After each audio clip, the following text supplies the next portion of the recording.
Wait. Stop the music. You can't start yet. I haven't done my introduction yet. Oh, I am so sorry, Santa. We're just so excited to get the 2022 Tragedy of Cinema Christmas special going. Well, just great. That was literally my whole introduction. Oh. Sorry, Santa. Doesn't matter. Just roll the epic Christmas music. Ho, ho, whatever.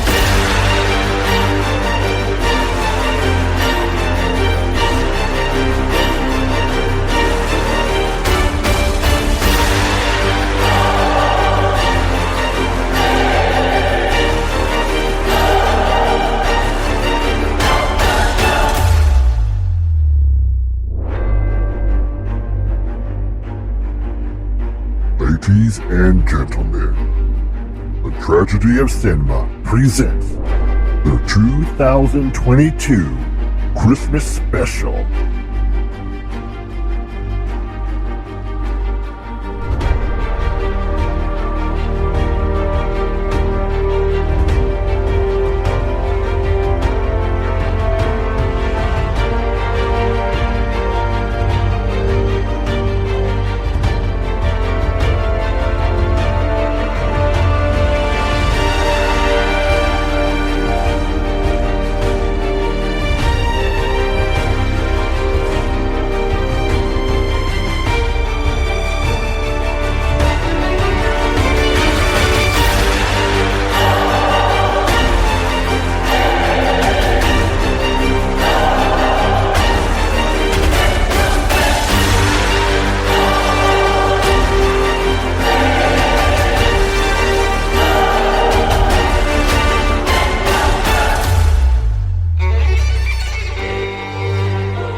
Naughty. And you. Again, naughty. And you, Franklin. You're on the nice list.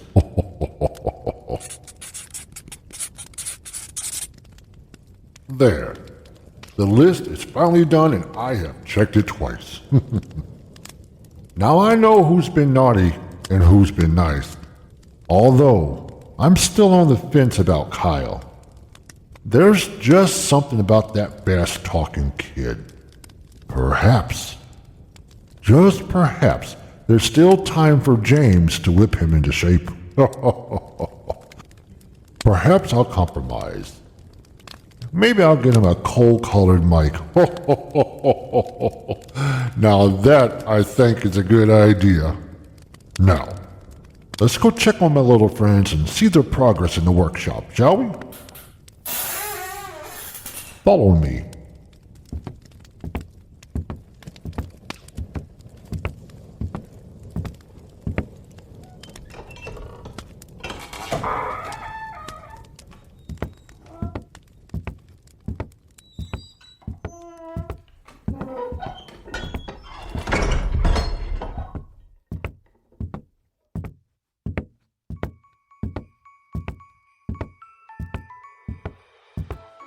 Okay, here we are.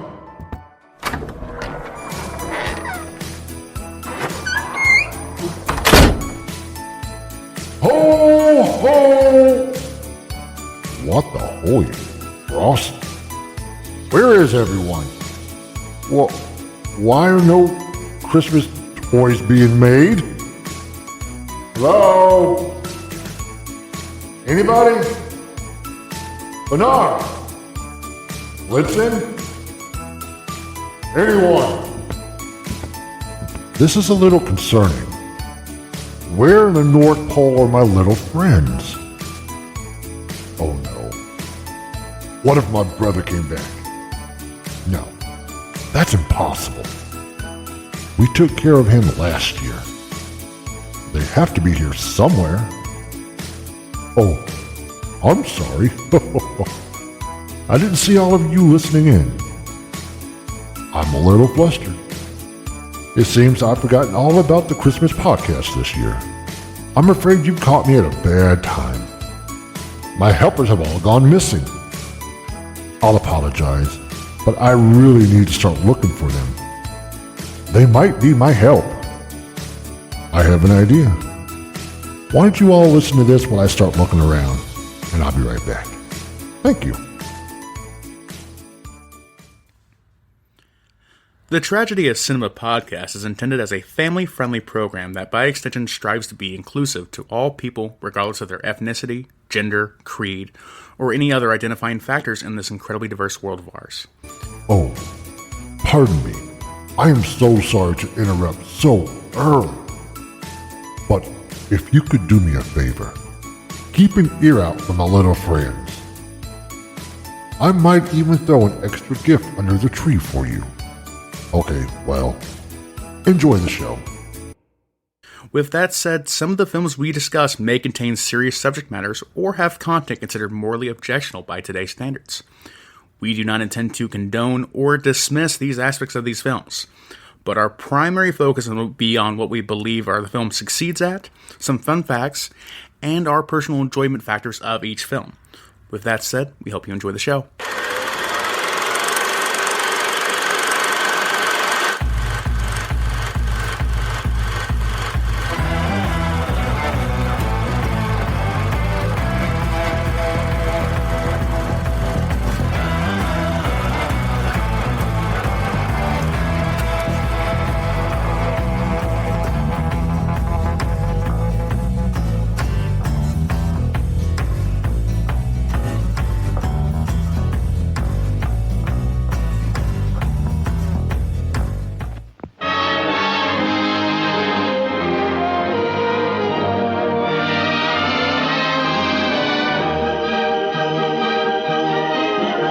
Said there isn't any Santa Claus. Look what I found in my stocking. Heaven help a sailor on a Christmas like this. This is the jolliest, merriest Christmas I ever spent. Nah. It is so romantic. It gives me pimples all over the goose. Yeah. I'm as free as a bird. Oh, that's what you think.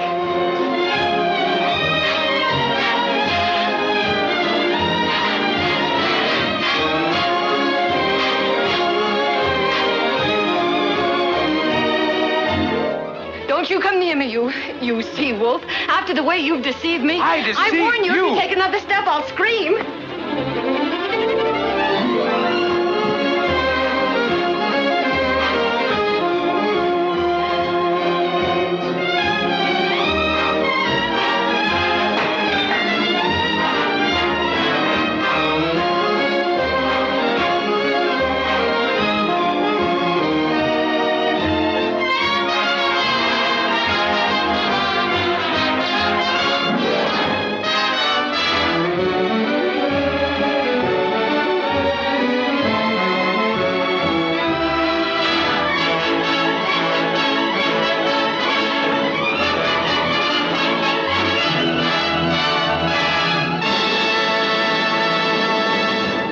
Hi, guys. Welcome back to the third annual It's a Wonderful Podcast Life Special.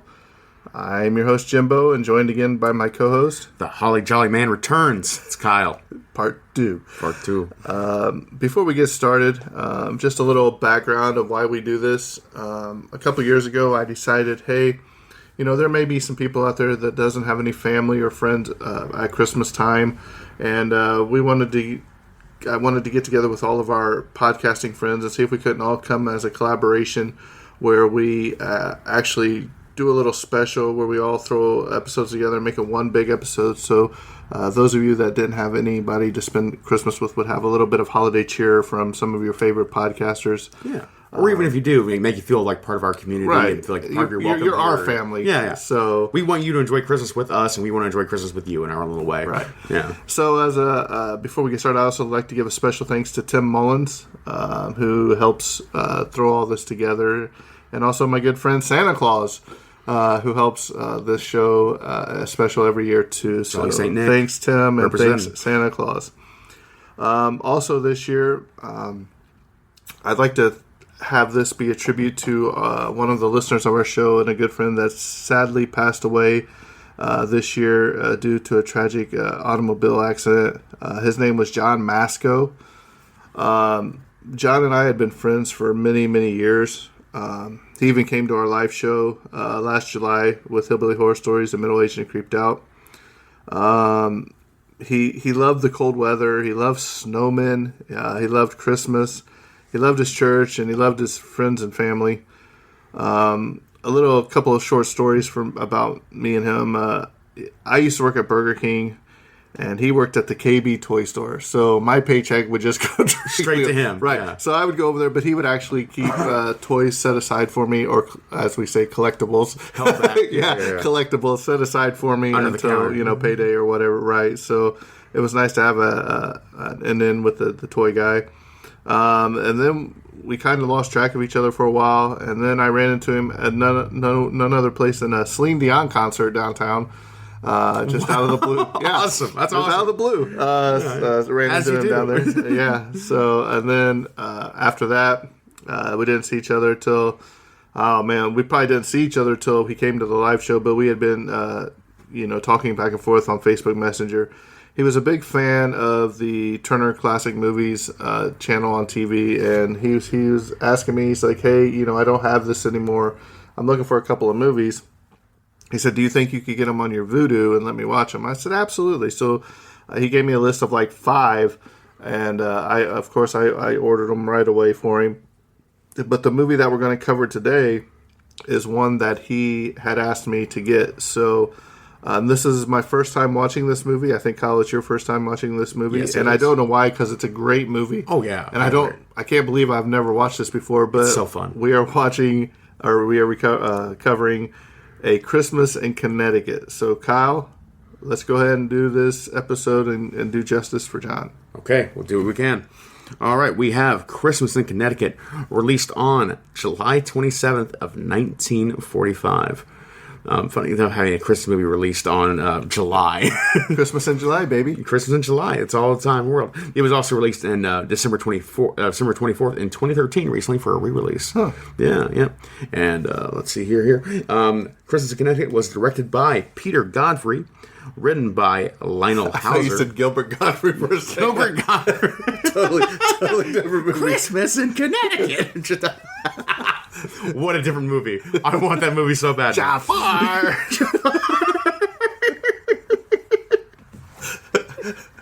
He's a Marine. He's in the ocean. It's not Navy man.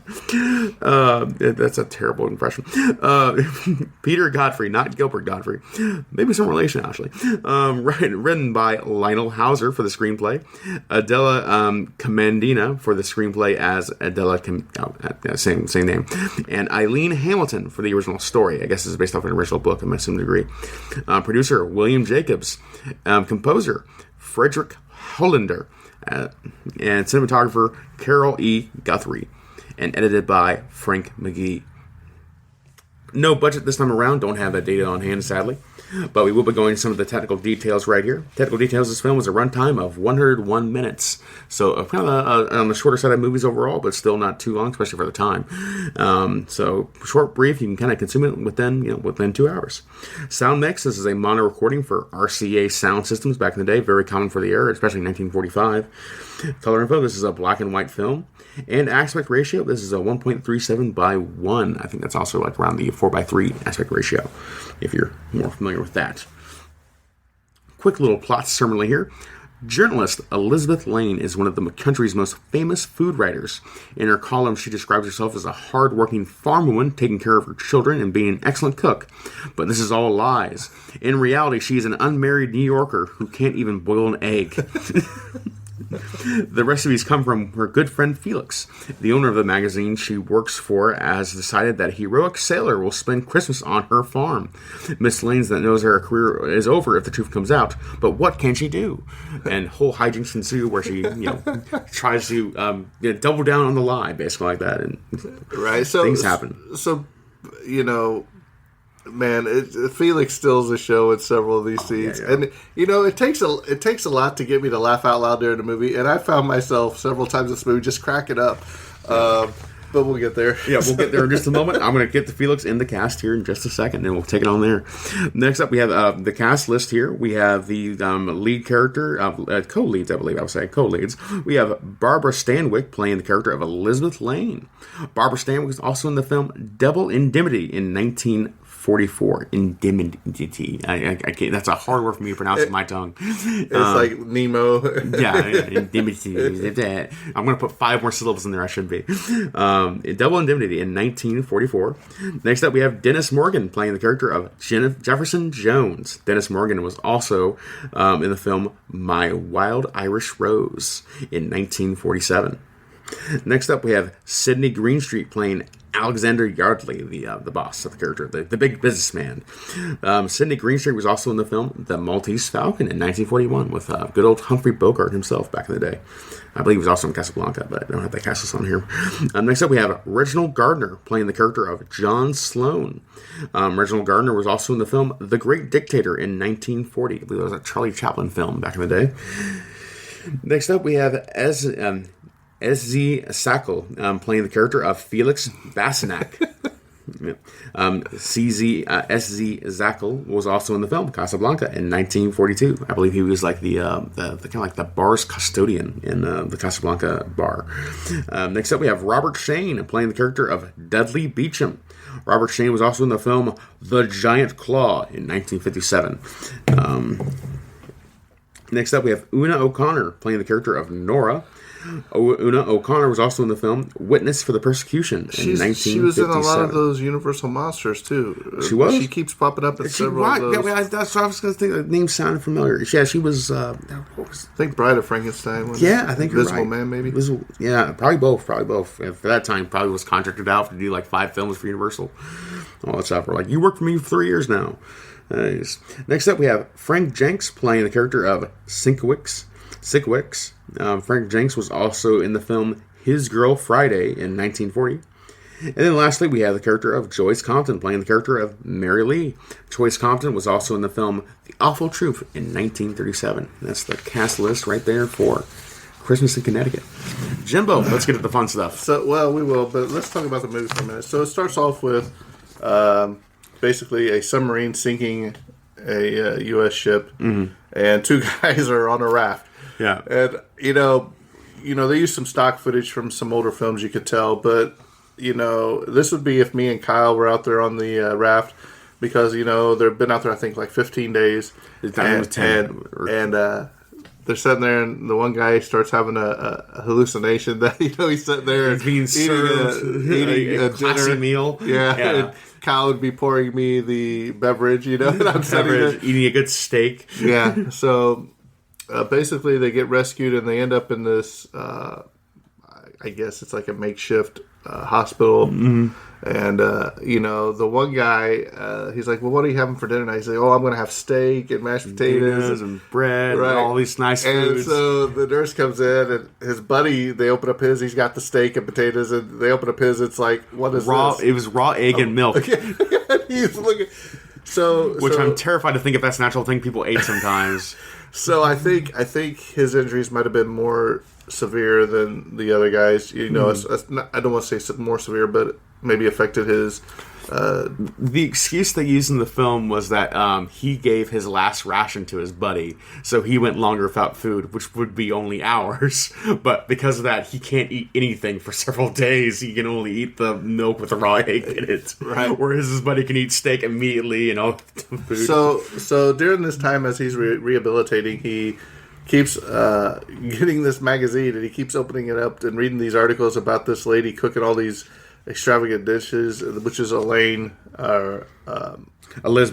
Lane, and he how just terrible if her name was Elaine Lane.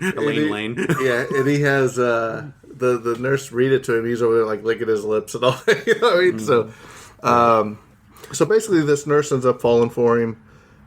Thinks she's going to get married to him, and he's just using her to get food because he actually does get his steak and he goes to eat it and he chokes on it. Yeah. He's like, it won't go down. Yeah. Well, he uses his friend's advice. He uses the Magoo.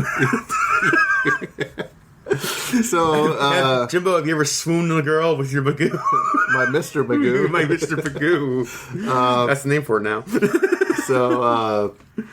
Yeah.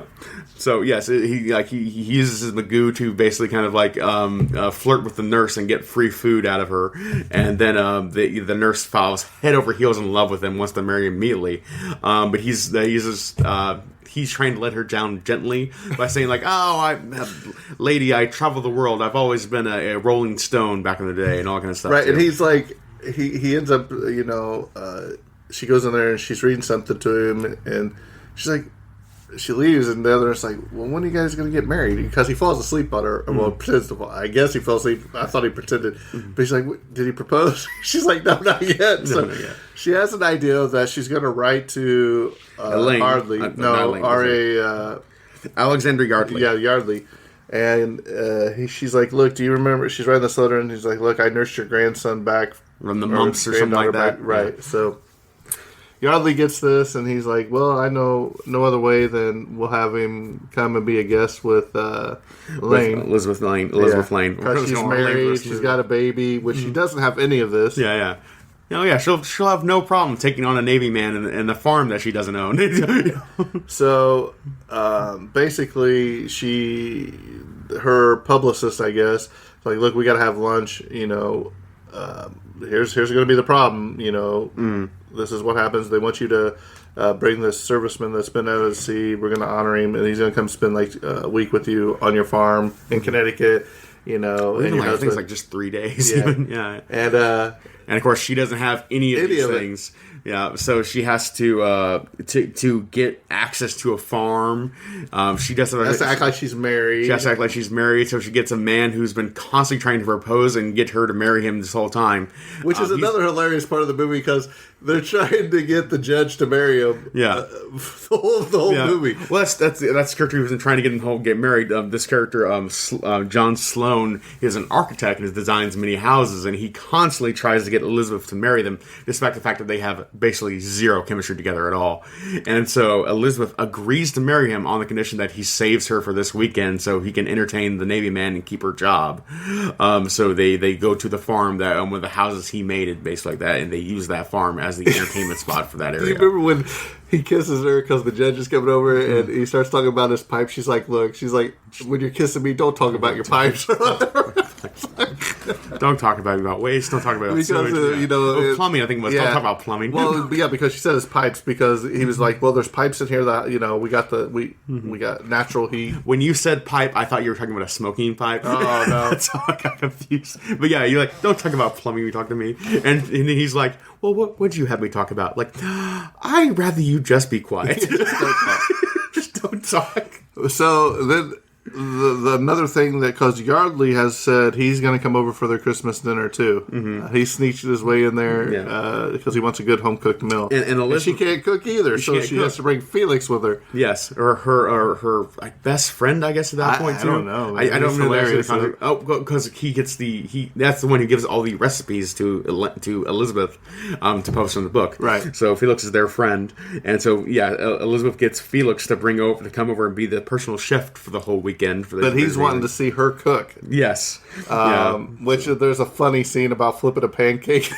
If you gotta watch the movie to see modern cartoon. It's hilarious, and it's even got the noise like. Good slapstick humor. But I think some of the funniest moments of this movie is with the baby.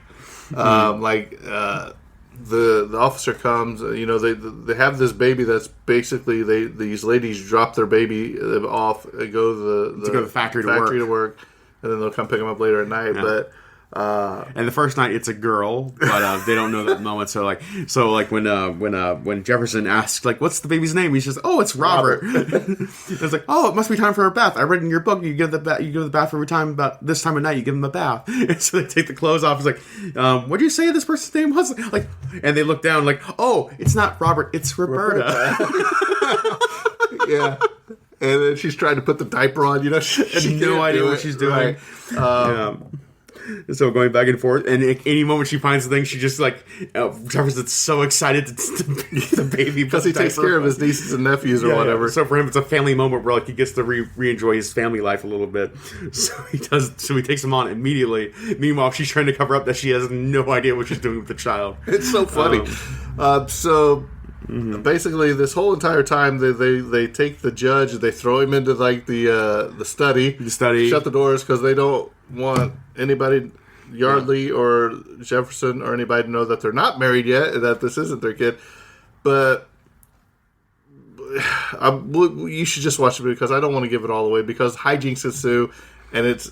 Another baby ends up coming in. It ends up being a boy, and Yardley comes in. It's like, this one's got blonde hair, and it's a boy now. Looks nothing like the other baby. But basically, long story short, is Jefferson and Elaine. Elizabeth. Yeah, Elizabeth Lane. Elizabeth Lane. I call her Lane. Yeah. That's abbreviation, E. Lane. It's really weird because she ends up taking a real liking to him, and he likes her because they're like, would you ever fall in love with a married woman? And or have you ever been attracted to a married woman? Would you kiss a married woman? Right, those kind of things. It just goes on and on and on. You know what I mean? Really, kind of pushing the envelope, I guess. Yeah, there were several scenes there, with who's it? Sloane and Elizabeth go up to the room. They both go into the same room, and the maid's like, I can't believe it. I thought they were better than this. And she's like berating Sloane. He's like, how could you? She's like, I'm walking out, I'm quitting. And he's like, and you, miss? She's like, what are you talking absolute about? Harlot, all those things. Yeah. But basically, they end up getting together at the end of the movie. But how they get there is very well done. So let's talk about some of the stuff in the movie. Yeah. The character of Elizabeth Lane was loosely based on the then popular Family Circle magazine columnist Gladys Tabor, who lived in Still Meadow Farm in Connecticut. When Felix first meets Yardley, he takes immediate dislike to him and mumbles under his breath, "Fat man," and walks away. In The Maltese Falcon, Greenstreet played the role of Casper Gutman, whose code name was Fat Man. Code name Kyle Zader. Yay! Oh, it is Christmas. I'll be nice to you.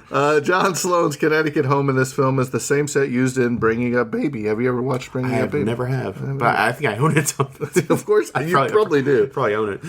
Betty Davis was originally cast as Elizabeth early in 1944, but Barbara Stanwyck replaced her in April of the same year. Betty Davis. Do you remember what other movies she was in? Hush, Hush, Sweet Charlotte. Whatever Happened to Baby Jane. Okay, I think I've actually seen Whatever Happened to Baby Jane once. Okay, yeah, I could. Yeah, it's probably worth fine. This film marks the first of 3 film collaborations involving director Peter Godfrey and Barbara Stanwyck. The subsequent films being The Two Mrs. Carols and Cry Wolf. The two developed a strong and lasting friendship while making these films. Excellent. Yeah. S.Z. Sakal, who plays Uncle Felix, was of Hungarian ancestry. He was actually born in Budapest and serves several Hungarian-inspired dishes in this film. He adds the paprika to the stew, makes goulash, kidneys, etc. I love it. It's a stew. It's like, I will save this dish. And he just pours half the container of paprika in it. And it's like, now it's saved. It's like, what?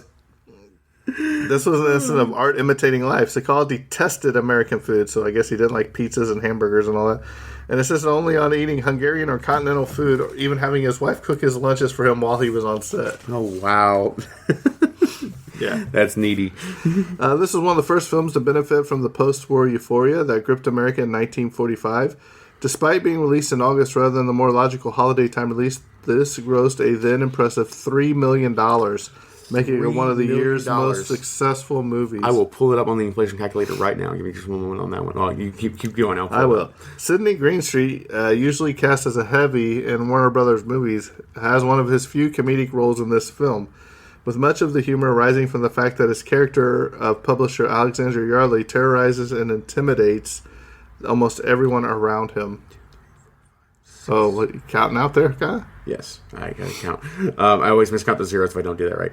Okay, $3 million in 1945. How much do you think that'd be worth today?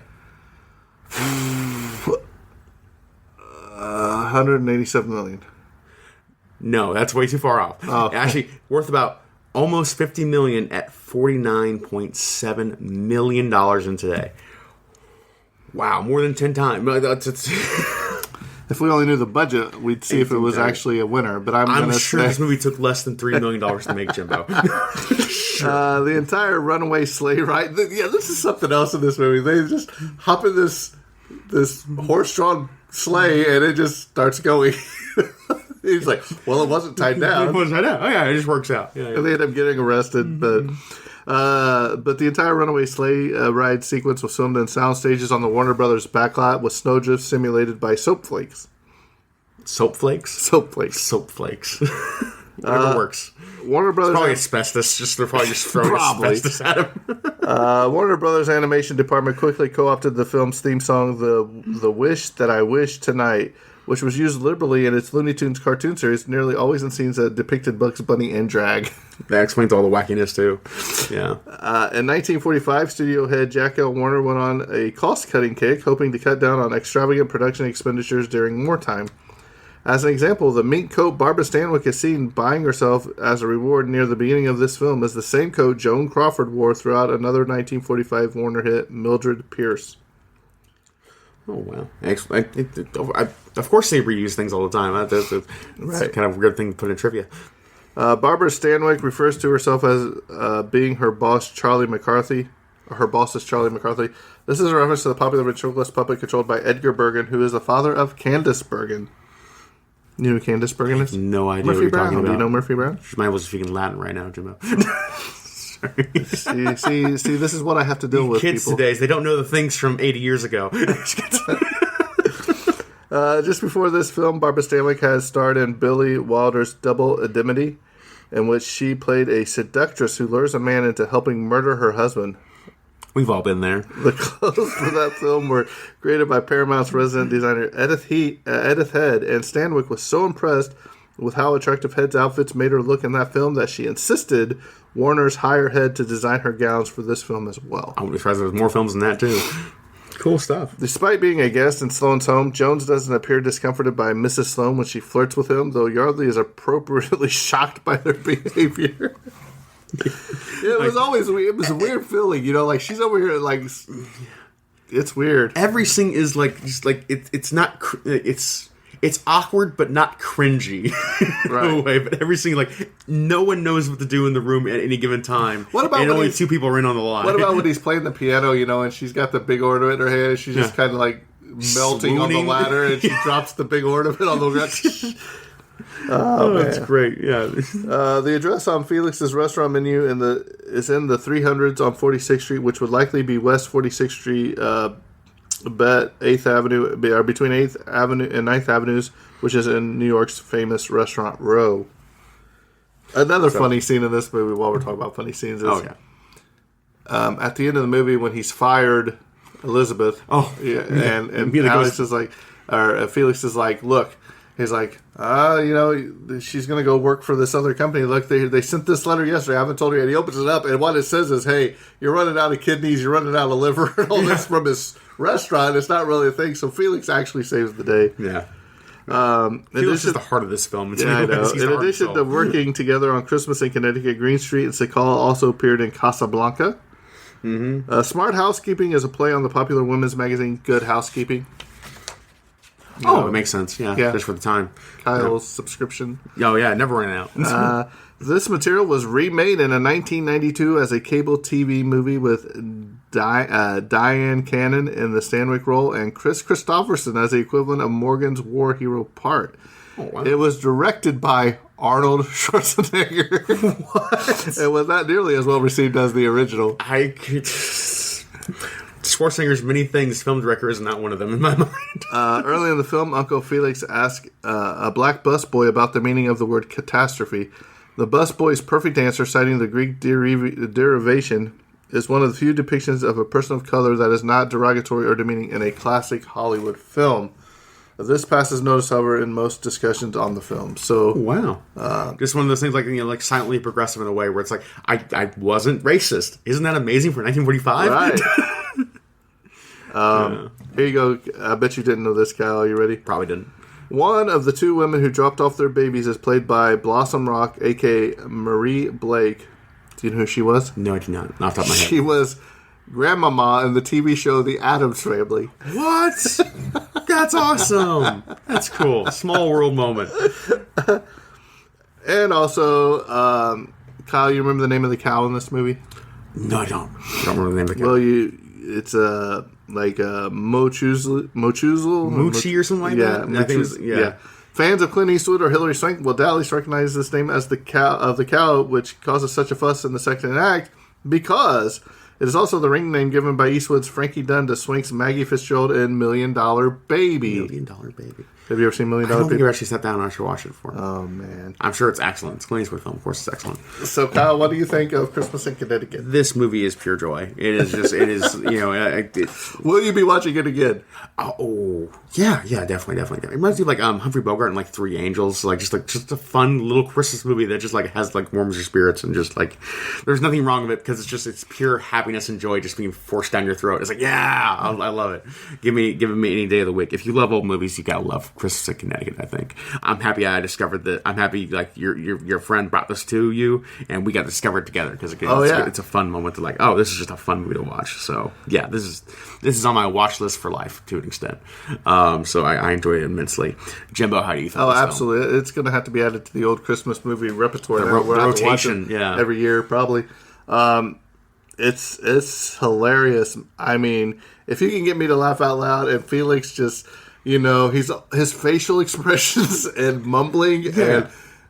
He's like when he's teaching her how to flip the pancake, and he flips it and it's perfectly flipped. Yeah. And then like she goes to flip it, she flips the first one and it falls on the burner.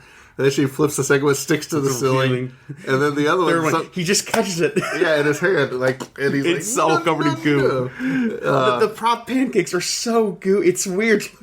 But the one that she throws up and hits the ceiling, Felix is like puts the pan behind his back and catches it. Yeah. It's like a magician. Yeah, no problem at all. Yeah, definitely. This is a great movie. Hopefully, everybody adds it to their Christmas playlist. Stuff about the rocking chair is so fun. Well, as we continue on through this It's a Wonderful Podcast Life journey of this episode, hope you enjoy the rest of the podcasters that gave their time and effort to put something on here for you guys. We appreciate everyone that contributed, truly. Right. Yeah. So, on behalf of all of us here at the Tragedy of Cinema, we hope you have a very wonderful and Merry Christmas and a Happy New Year, and hope the holidays brings happiness to you. Ever joy and renewal. Right. So, Kyle, I think with that, our part of this episode's coming to a close, and that's a wrap. And cut.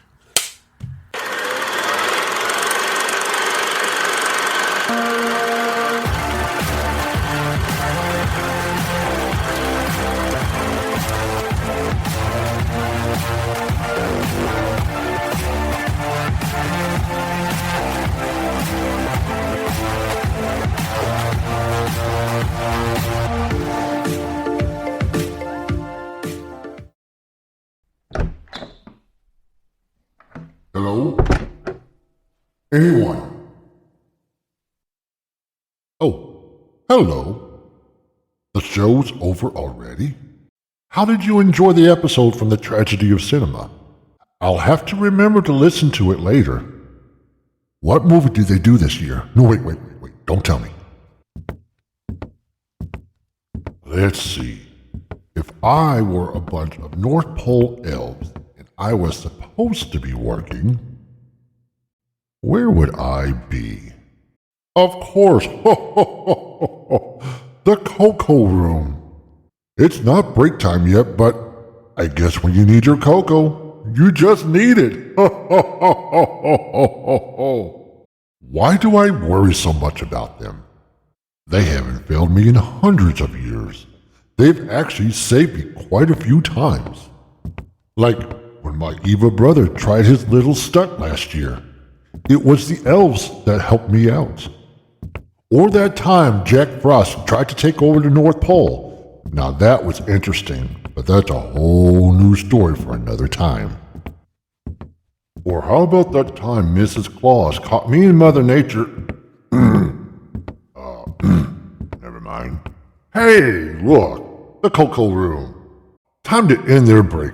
Come on. All right, my little helpers.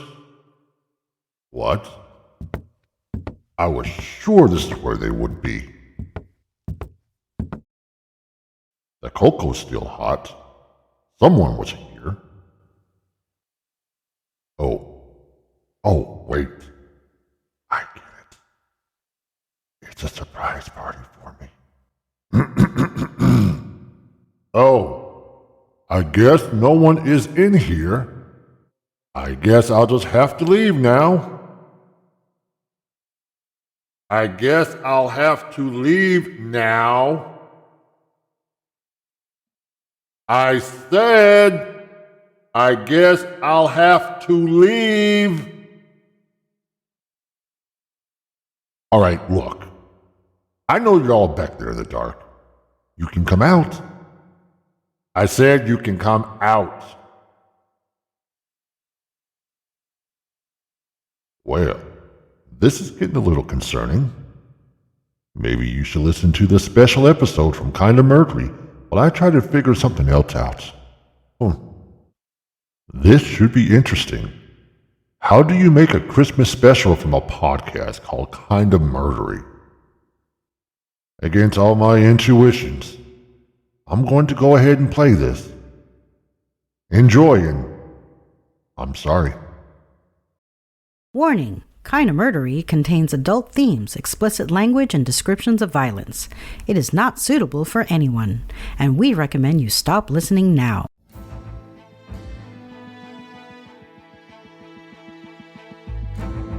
Hello everyone, and welcome to Kinda Murdery, a true crime podcast that's mostly about murder, and always about the strange and compelling stories that arise when the path less traveled twists to darkness, and those who walk its shadows surrender to violence and corruption.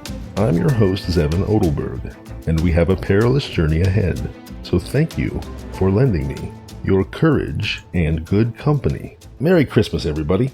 My name is Zevon Odelberg, and this is Kinda Murdery, a true crime podcast that, as it says in the intro, is mostly about murder and occasionally about other dark human behavior, but this is Christmas. And I don't really feel like telling a story that plumbs the depths of human violence and depravity on Christmas, so I'm not going to.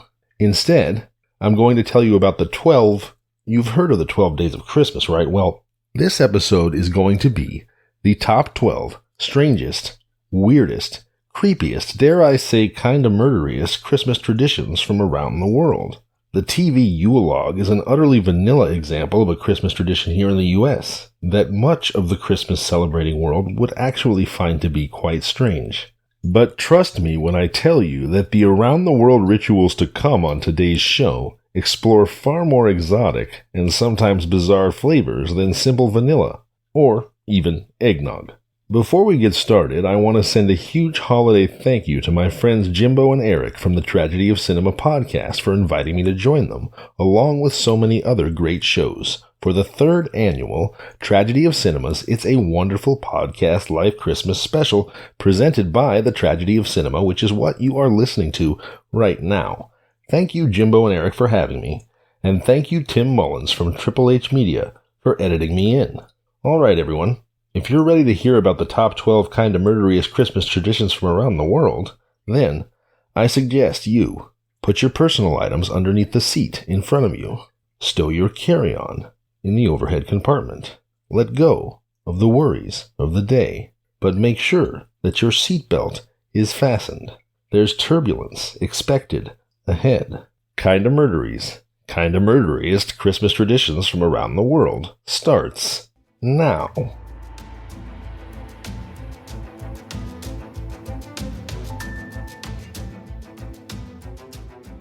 First off, since most of Kinda Murdery's listeners, and I imagine most of the Tragedy of Cinema's listeners, are in the United States, I want to spend the majority of this episode focusing on strange traditions from other countries. But I wouldn't want to imply that Americans aren't weirdos too. So I'm going to quickly hit some of the more bizarre American traditions, and then it's off to the top 12 from around the world. Of course, I know that many of you may think that these U.S. traditions are, quote, normal, unquote, because you are used to them. But to that I say, just stop and think about it carefully for a minute. I think you'll agree that American Christmas is just as cuckoo bananas as anywhere else. How about Elf on the Shelf, folks? The little elf doll that's widely available for purchase and is set out by parents at the beginning of December to watch the behavior of young children. Elf on the Shelf moves around the house sitting and watching over kids, allegedly returning to the North Pole to report back to Santa. What we're talking about here is a little illegal wiretap spy cam dressed as a cuddly toy whose only purpose is to record your child's every move. Kinda murdery? Well, let's hope not, but kinda. Elf on the Shelf is a surefire way to get your kids to behave for the nice list, but it's definitely a creepy addition to your mantle. Then we've got mall Santas, which basically goes like this. Hey little boy, go sit on that old stranger's lap and tell him your dearest hopes and dreams while we photograph you. Oh, you're crying? We'll take the picture anyway. And then there's SantaCon, a convention for adults, mind you. Not for adults and children, for adults only. SantaCon is a convention held mainly in New York and San Francisco, where everyone, literally everyone, shows up dressed as Santa. And then all the Santas flood the streets and get drunk and rowdy like some kind of peppermint Mardi Gras. So yeah, the US is just as weird as anywhere else when it comes to celebrating Christmas. But let's hop in Santa's murder sleigh and take an international flight as we check out the top 12 kinda murderiest Christmas traditions from around the world. I'm going to do my best to rank them in reverse order from least to most murdery. But of course, I respect that you may have a difference of opinion. Of particular help in putting this episode together was an article entitled Weird Christmas Traditions from Around the World and in the U.S. by Robin Truman and featured on thetravel.com, and also another article from yah.com.au entitled The 8 Strangest Christmas Traditions on Earth. So thank you to both these sources. Alright, let's get started, shall we? Number 12. I'm calling this the least murdery, the most festive. Here at number 12 we have rollerblading in Venezuela. The capital of Caracas is doing Christmas right, making the most of a green Christmas by still finding a way to glide rather than walking. Venezuelans in this city strap on their rollerblades on Christmas morning each year and take to the streets to skate en masse, as 70% of the population is Catholic. The government actually closes the streets until 8 a.m. on Christmas Day in order to make sure it's safe for families to enjoy this holiday tradition together and to get to Mass on those rollerblades without much difficulty. Number 11. Kentucky Fried Christmas, Japan. Now, the only reason this one is ahead of Venezuelan rollerbladers on the murdery list is because my doctor would probably tell me that rollerblading is good for me and Kentucky Fried Chicken is not. But here we go. Introducing the greatest Christmas marketing triumph since Coca-Cola, popularized by the fat, jolly, red-suited image of Santa Claus we all know and love. But Christmas isn't huge in Japan, as the Lunar New Year is the Christmas-like holiday in most of Asia. However, a ridiculously successful KFC ad campaign from the 1970s featuring the Colonel dressed as Santa established the tradition of Japanese families tucking into buckets of fried chicken on December 25th. In fact, Holiday-themed Dirty Bird has become so popular around Japan that restaurant reservations and specially packaged delivery orders are placed months in advance. Number 10. Radish Carving, Mexico. Each year in the Mexican city of Oaxaca, the day before Christmas is marked by an event known as the Night of the Radishes. Sadly, it's not a low-budget 80s horror movie, but instead a vegetable carving competition. Participants get remarkably creative, with everything from nativity scenes to fantastical monsters on display as thousands of visitors descend on the city to witness the fun. The radishes in question are grown specially and pumped with chemicals to make sure they're immense. But it all seems a bit futile, as the works can only be displayed for a few hours before the veggies wither away. Other than the name Night of the Radishes, this one doesn't seem murdery at all, right? I mean, Knight of the Radishes sounds like maybe a guy that was rejected from King Arthur's court. Well, Google it, because some of those radish hackers get up to carving some pretty murdery stuff.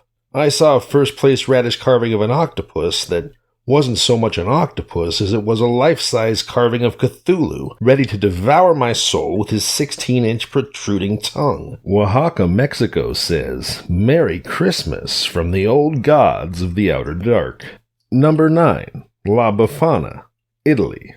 Italian Christmases are celebrated with a wine-drinking witch. And no, I don't mean that alcoholic auntie from the dodgy side of the family. 12 days after Santa's visit, on the eve of the Epiphany, January 5th, families across Italy leave out a glass of vino and a plate of sausages for La Befana, who pops down the chimney on her broomstick. According to folklore, the old lady turned down an invitation from the 3 wise men to witness the birth of Christ, and was so devastated about missing it that she spends every Christmas time gliding around the country searching for baby Jesus, and doling out presents to good kids and coal to naughty ones.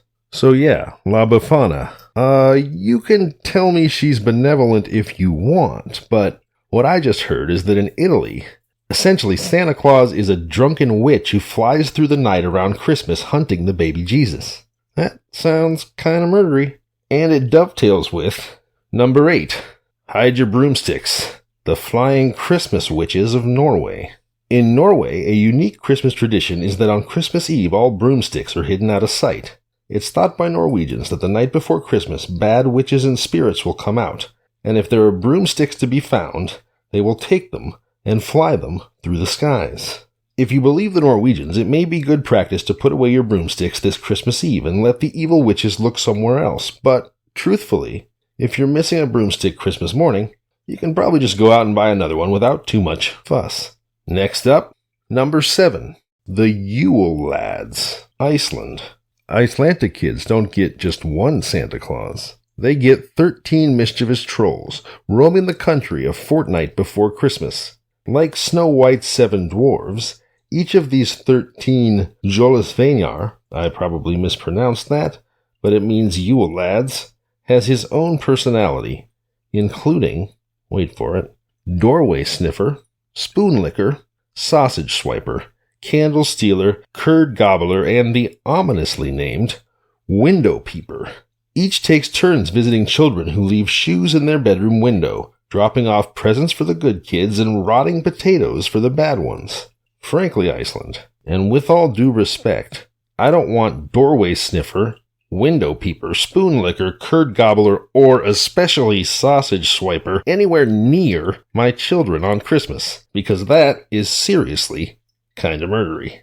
Number 6. 8-legged Christmas freaks. That's right, Christmas spiders. But generous, lucky Christmas spiders. The Ukraine. Ukrainians take a different approach to Christmas decorations, swapping fairy lights for spider webs. The legend of the Christmas spider explains that a poor widow and her kids cultivated a Christmas tree from a pine cone, but couldn't afford any decorations.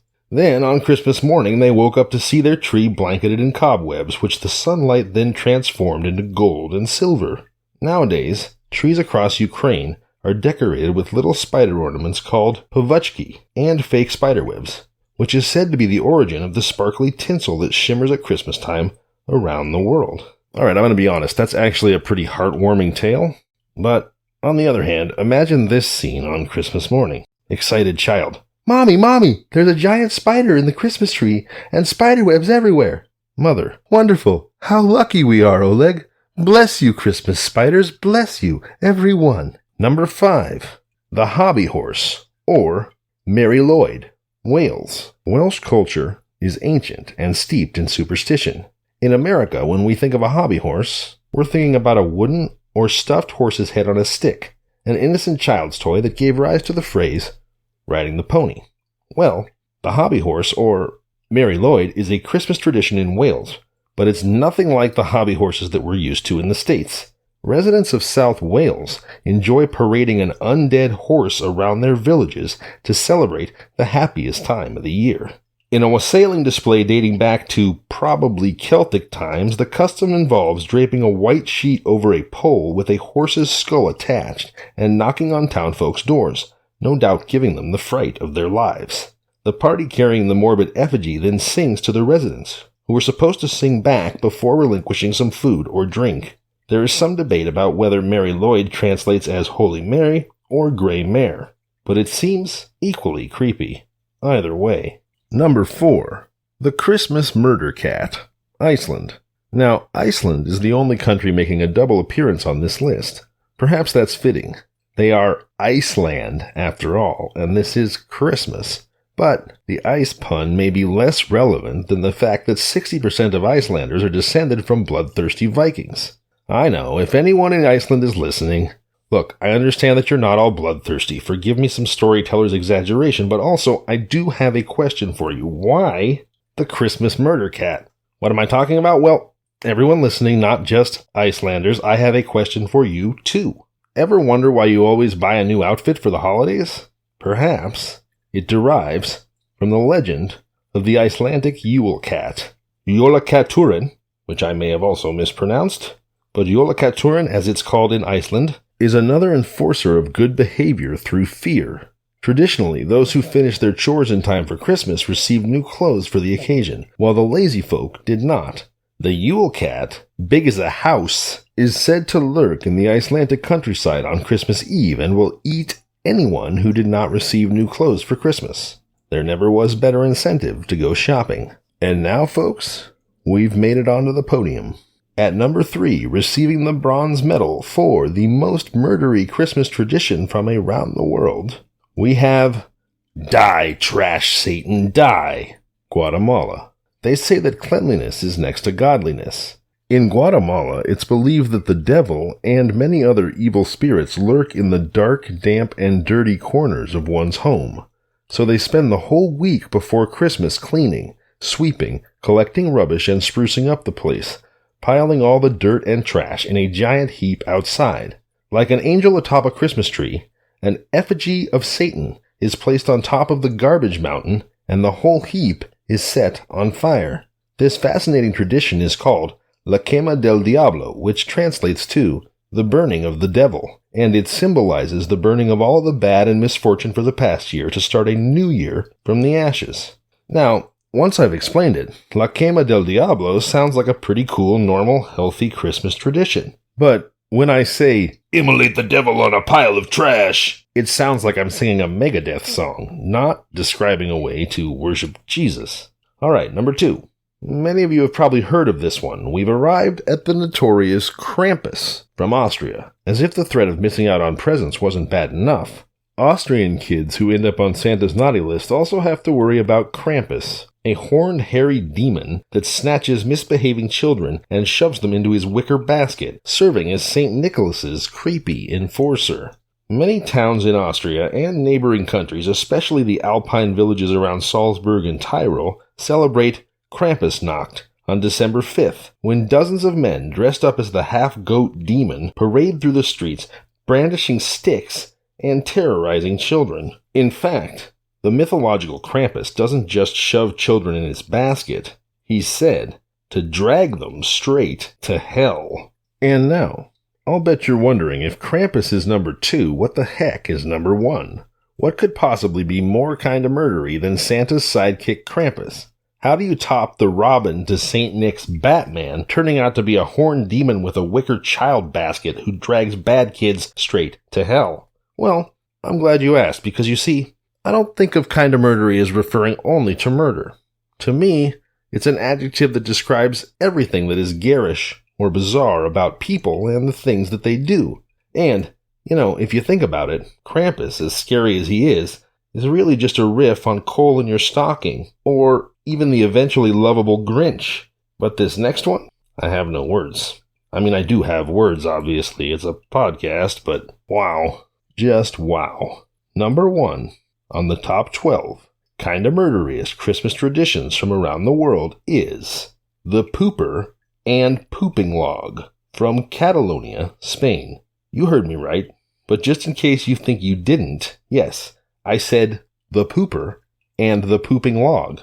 Now, perhaps this tradition was the inspiration for South Park's Mr. Hanky the Christmas Poo, but for some inexplicable reason, Catalans observe not 1, but 2 poop-based Christmas traditions that will put a smile on your faces. The first is the Kaganer, roughly meaning the pooper, a figurine of a pantsless peasant laying a cable that snuck into nativity scenes alongside Jesus, Mary, and Joseph. Now, I'm sure to some of you listening this may sound utterly blasphemous and offensive, but please remember I'm just reporting, I'm not endorsing, and this is a Spanish Christmas tradition, and in general, Spain is a very Christian country. But, at least in Catalonia, they do have 2 different scat-based traditions. The first, as I just told you, is the peasant, naked from the waist down, dropping a dookie in the nativity. And if you think I'm just some disrespectful heretic making this up for a gross laugh, please Google it, it's real, because the second tradition, and I'm not even going to correct myself this time, is Cagatillo, or the pooping log, although I think that translates directly to poop uncle. But the pooping log is a small stick with a smile on its face that lives on the dinner table in December. It is, quote, fed, unquote, every day with nuts and sweets and kept warm with a blanket, and then gets beaten with sticks on Christmas Eve to poop out presents. In reality, the kids just duck out to pray for a moment while the relatives put gifts under Uncle Poop's, the pooping log's, blanket. That's real. That's real, everybody. Look it up. So there you have it. The winner of the top 12 Kinda Murderiest Christmas traditions from around the world is Spain's Double Deuce. Thanks again to Eric and Jimbo from the Tragedy of Cinema. If you enjoyed your time with me, please do find Kinda Murdery wherever you get your podcasts, and please do subscribe. I'd love to hang out with you. Again, I'm Zevon Odelberg, and this has been Kinda Murdery. Merry Christmas, everybody.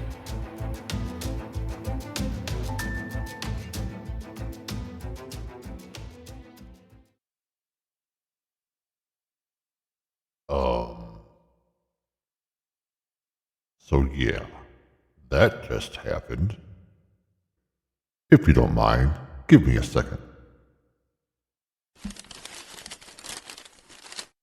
Zevon.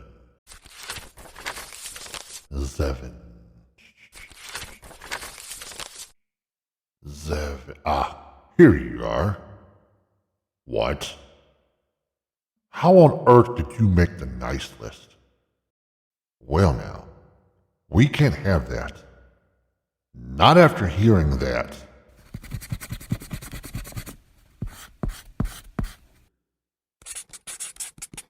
Sorry, Zevon, but it is what it is. But back to the problem at hand. I'm really starting to get worried now. My little friends are missing and no one is making Christmas toys. Who would want Christmas ruined that hasn't already tried? I just can't think of a single person. So, let's just keep looking. They have got to be here somewhere. There's too many of them to be hiding. They've got to all be together. But this is a very, very large place. Wait a minute. I haven't tried the community pool yet. Now that would make sense. It's cold and the pool is heated. Plus, we do have a cocoa machine there too. Well, candy canes. I just about don't blame them. But we just have so much to do. Let's get there quick, shall we?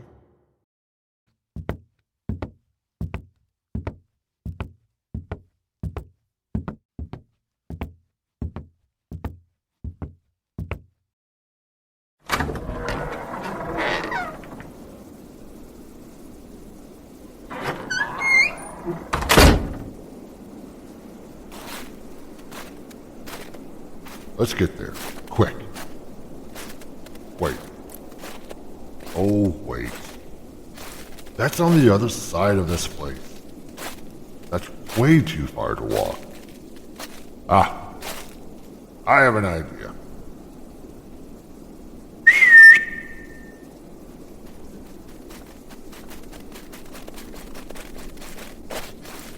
Ah, Cupid.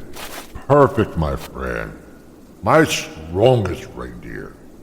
I need a favor, old friend. The elves. Have you seen them? No, they're not in the workshop. That's the problem. Yes, I've checked the cocoa room as well.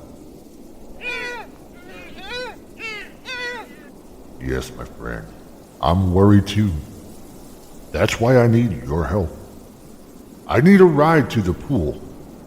I bet you that's where they're at. What do you mean, fat Chance? Cupid, are you making fat jokes? I'm serious. I need a ride. Now, turn around so I can mount up. I'm not going to argue with you about this. Now, not in front of our guests. Fine. I'll play another podcast. Then we can talk about this like man and deer. Fine, reindeer. Which one should I play? For Christmas? No, I don't think so. Now, what do you mean you won't talk to me unless I play The Evil Never Dies? I don't care if they're your favorite podcast or... Fine. As for all of you out there, again, I am sorry. This wasn't my choice.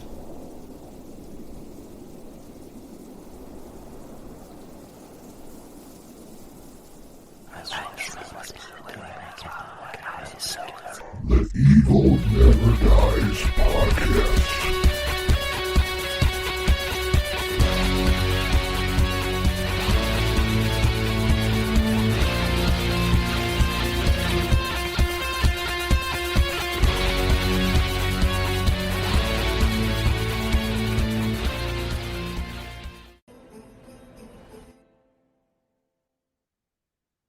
Hey everybody, I'm Brett.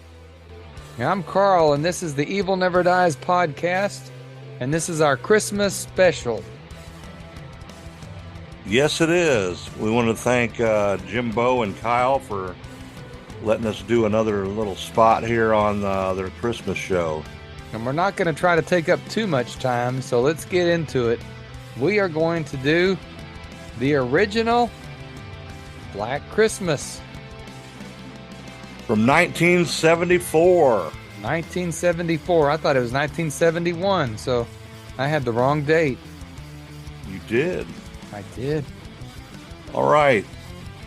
Let's get into it then. Black Christmas, 1974, directed by Bob Clark. Written by A. Roy Moore. Produced by Bob Clark. Cinematography, Reginald H. Morris. Edited by Stan Cole. Music score by Carl Zittrer. That was a good score, by the way. Yes, it was really dark and brooding. Very. Production companies were Canadian Film Development Corporation and Film Funding Limited. And distributed by Ambassador Film Distributors and Warner Brothers in the U.S. It was released October 11th, 1974, just in time for Halloween. It should have came out for Christmas, though. Yeah, I know. You'd think it would have. You would think it would have.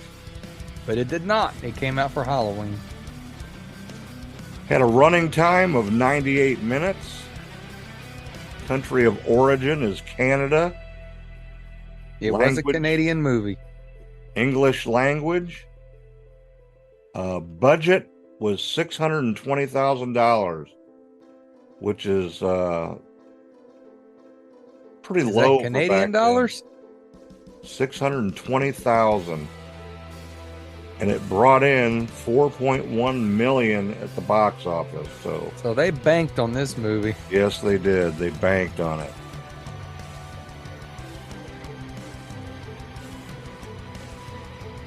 I don't even. All right, let's go over the cast here. Olivia Hussey as Jess.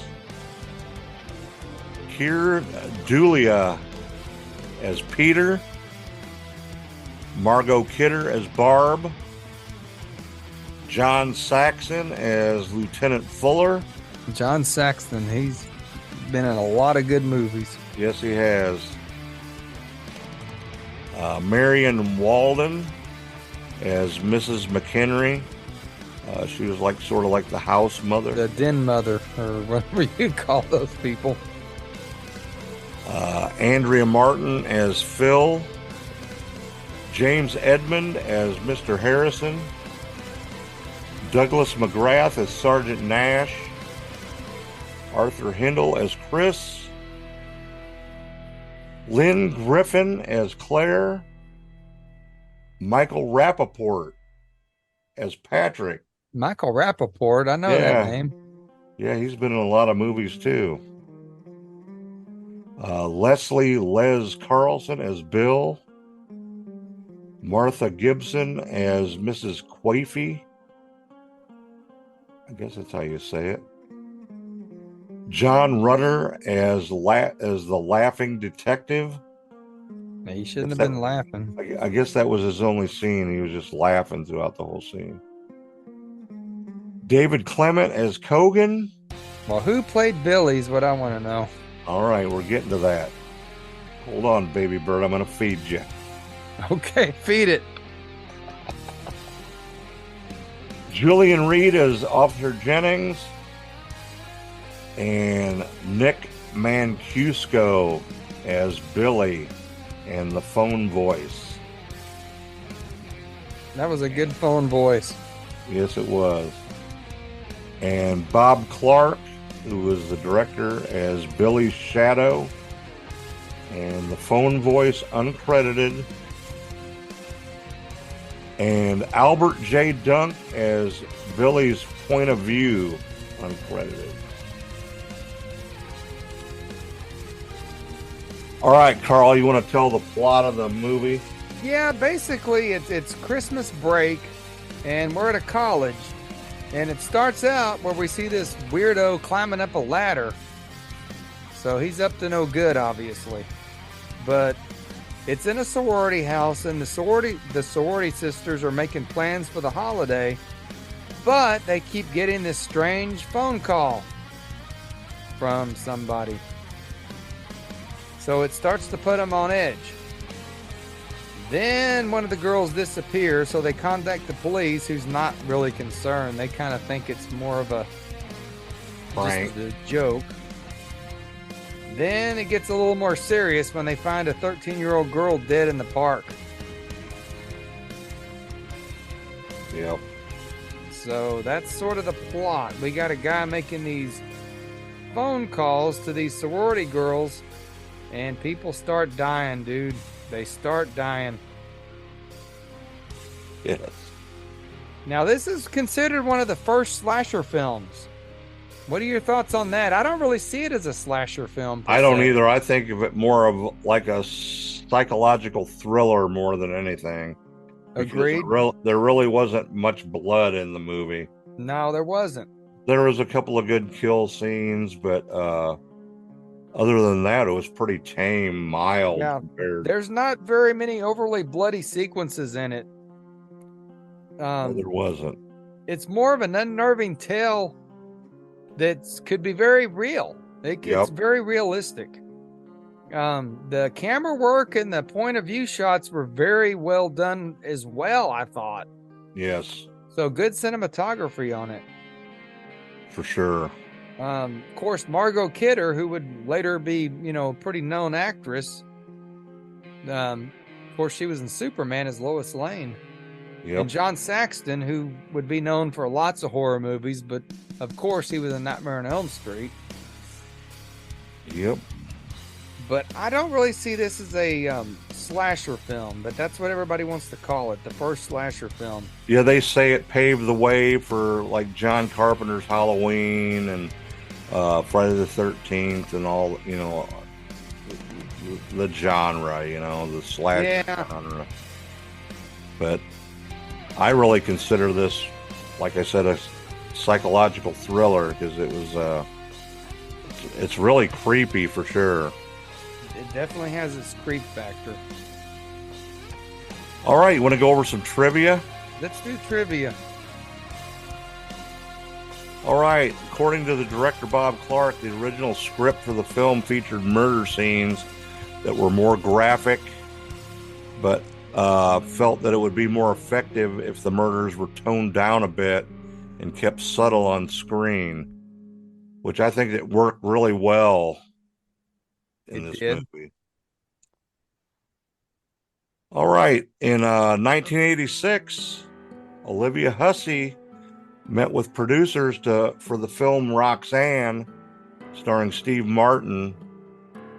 And Steve Martin met her and said, "Oh my God, Olivia, you're in one of my favorite all-time films." That's funny. And she thought it was Romeo and Juliet from 1968. I remember that movie. And he was like, "Nope, it was Black Christmas." Wow. And Steve Martin claimed to have seen it around 27 times. That's just cool. I never would have thought of that. Yeah. All right. NBC scheduled this film for its primetime network debut on January 28, 1978, under the title Stranger in the House. That's a good title. But on January 15th, 1978, 2 female students at Florida State University were murdered, and the assailant who broke into the sorority house where they lived. And then it kind of mimicked the movie, mimicked real life. And 3 other women were attacked in the area. So the local TV stations asked NBC to pull it. And they put a different movie on, Doc Savage, Man of Bronze, instead. But did it ever show? That was what they put on instead of it. Yeah, but did they ever play it on NBC? Yes, they did. On May 14th, later that same year. They actually played it as a late night movie. Yeah, that's more appropriate. Excuse me.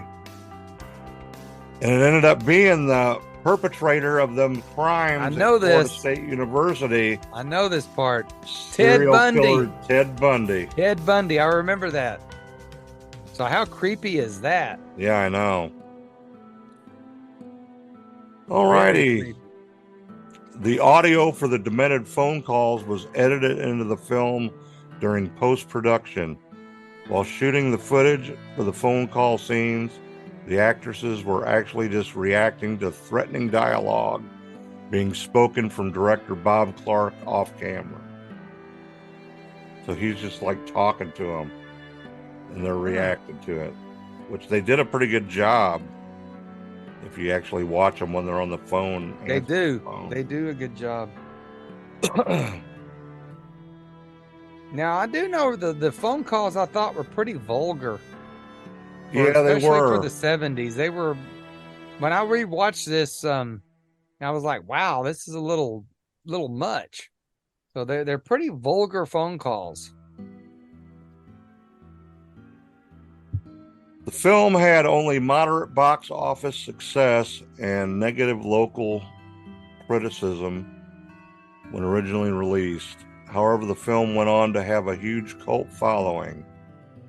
It has since received a critical reevaluation and is now considered a classic, which I think it is a classic. I watch it at least once a year, I think. Well, here's something you probably did not know.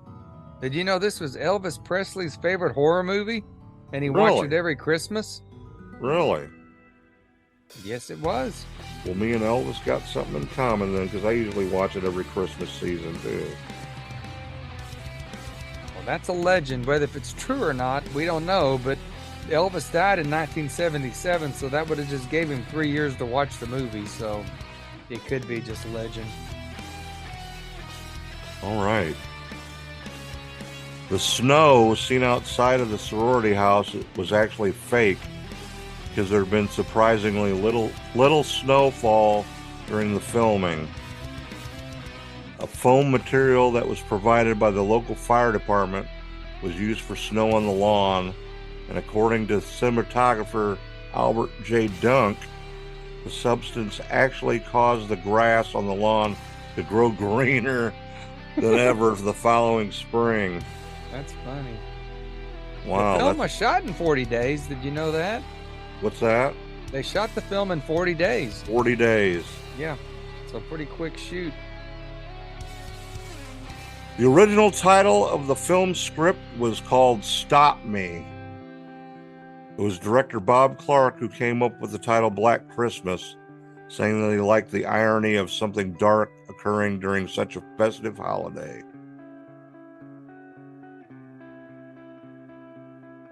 Well, what else we got for the movie? Star Margot Kidder admitted in an interview that she had never thought the film would become a hit. Was surprised to learn that it had gained such a large cult following over the years. Yeah, it did gain that. I still watch it every year, so. Nick Mancuso reprised his role as Billy's voice for an audio commentary as his character for the 40th anniversary Blu-ray release of the film, which you probably have. Let's talk about the right Blu-ray there. release. Of course, this came from the Scream Factory, and it's got 2 discs. One disc is all basically bonus features, and there's an interview with Art Hindle in there, and there's actually a documentary that's called The 12 Days of Black Christmas. It's a good documentary.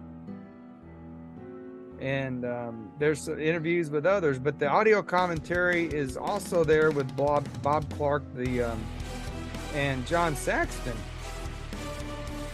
And there's a second audio commentary, and he actually Nick Mancino does it as Billy in the Billy voice, so that's pretty funny. Oh, cool. That was a weird voice. It was a weird voice, but he actually has the entire commentary in that voice. That's I'm gonna have to That is available borrow from the that and Scream listen to it. Factory, and it's got the original cover, and they also have the bonus cover. So there you go. Once again, shout out to the Scream Factory. They were actually the Shout Factory, so that was sort of a pun intended. also made a couple of remakes of this movie. That's true. And we were talking before we filmed this, the 2006 remake, which was basically, most people didn't like it. It was, it's sort of not even a remake. It's like a whole different movie. But I'm a big fan of the 2006 Black, they got it as Black Xmas, which Christmas, same thing. But it's a total different movie. It's more violent, and it contrasts with the original movie and very inconsistent as far as a remake. But it was a big success, so I'm a big fan of the 2006 version. We may actually have to do a review on this sometime soon. I think we might. I actually have the HD DVD of this movie that actually will play on my PlayStation 5. All right, Carl. Well, I think that's about all we got for Black Christmas. What do you rate this movie as? I'm going to give this movie a 2.5. Call it right down the middle. Okay. It's got its moments that are a little dry, but just the soundtrack and the creepy factor, I'm going to give it a 2.5. All right. I'm going to give it a 3.5, 3.5. Okay, that's fair enough. Like you said, the soundtrack is a very creepy soundtrack, and just a creepy movie all the way around. Just yeah, and Billy, you got, I mean, just for him alone, yep. And that voice, yeah. Exactly. So yeah, I give it a 3.5. Sounds fair to me. All right, Carl, do you got anything else you want to say about Black Christmas from 1974?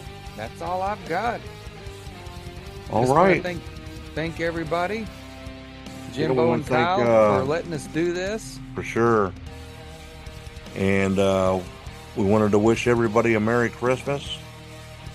And stay evil. Stay evil, everybody.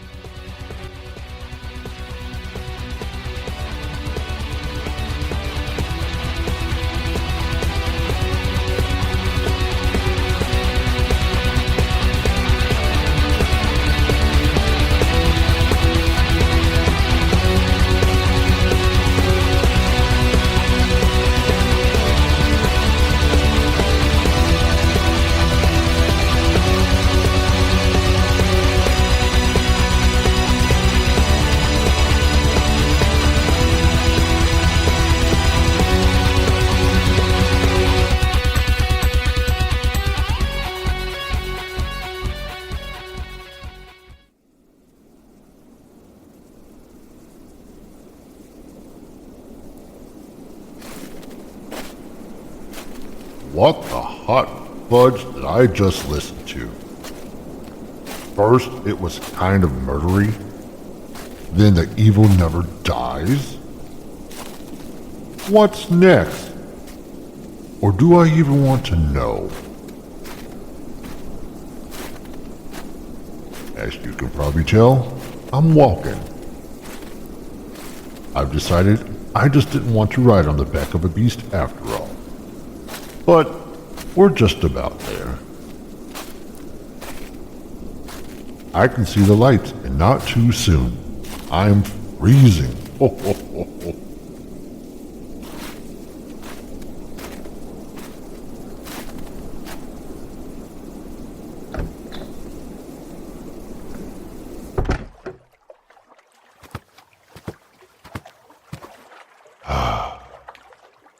There's no one here either.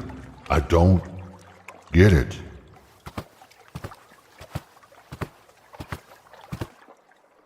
Oh, perfect. Hot cocoa.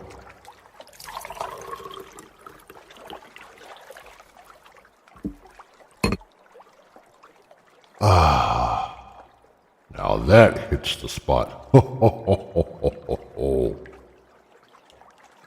But a quick dip in the hot pool would be better. And there's no one here. So...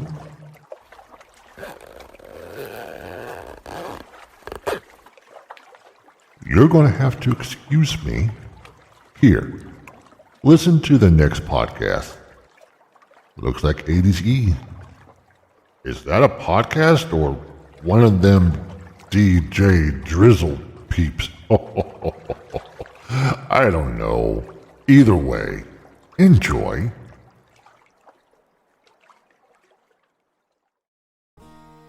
Hello, hello, hello.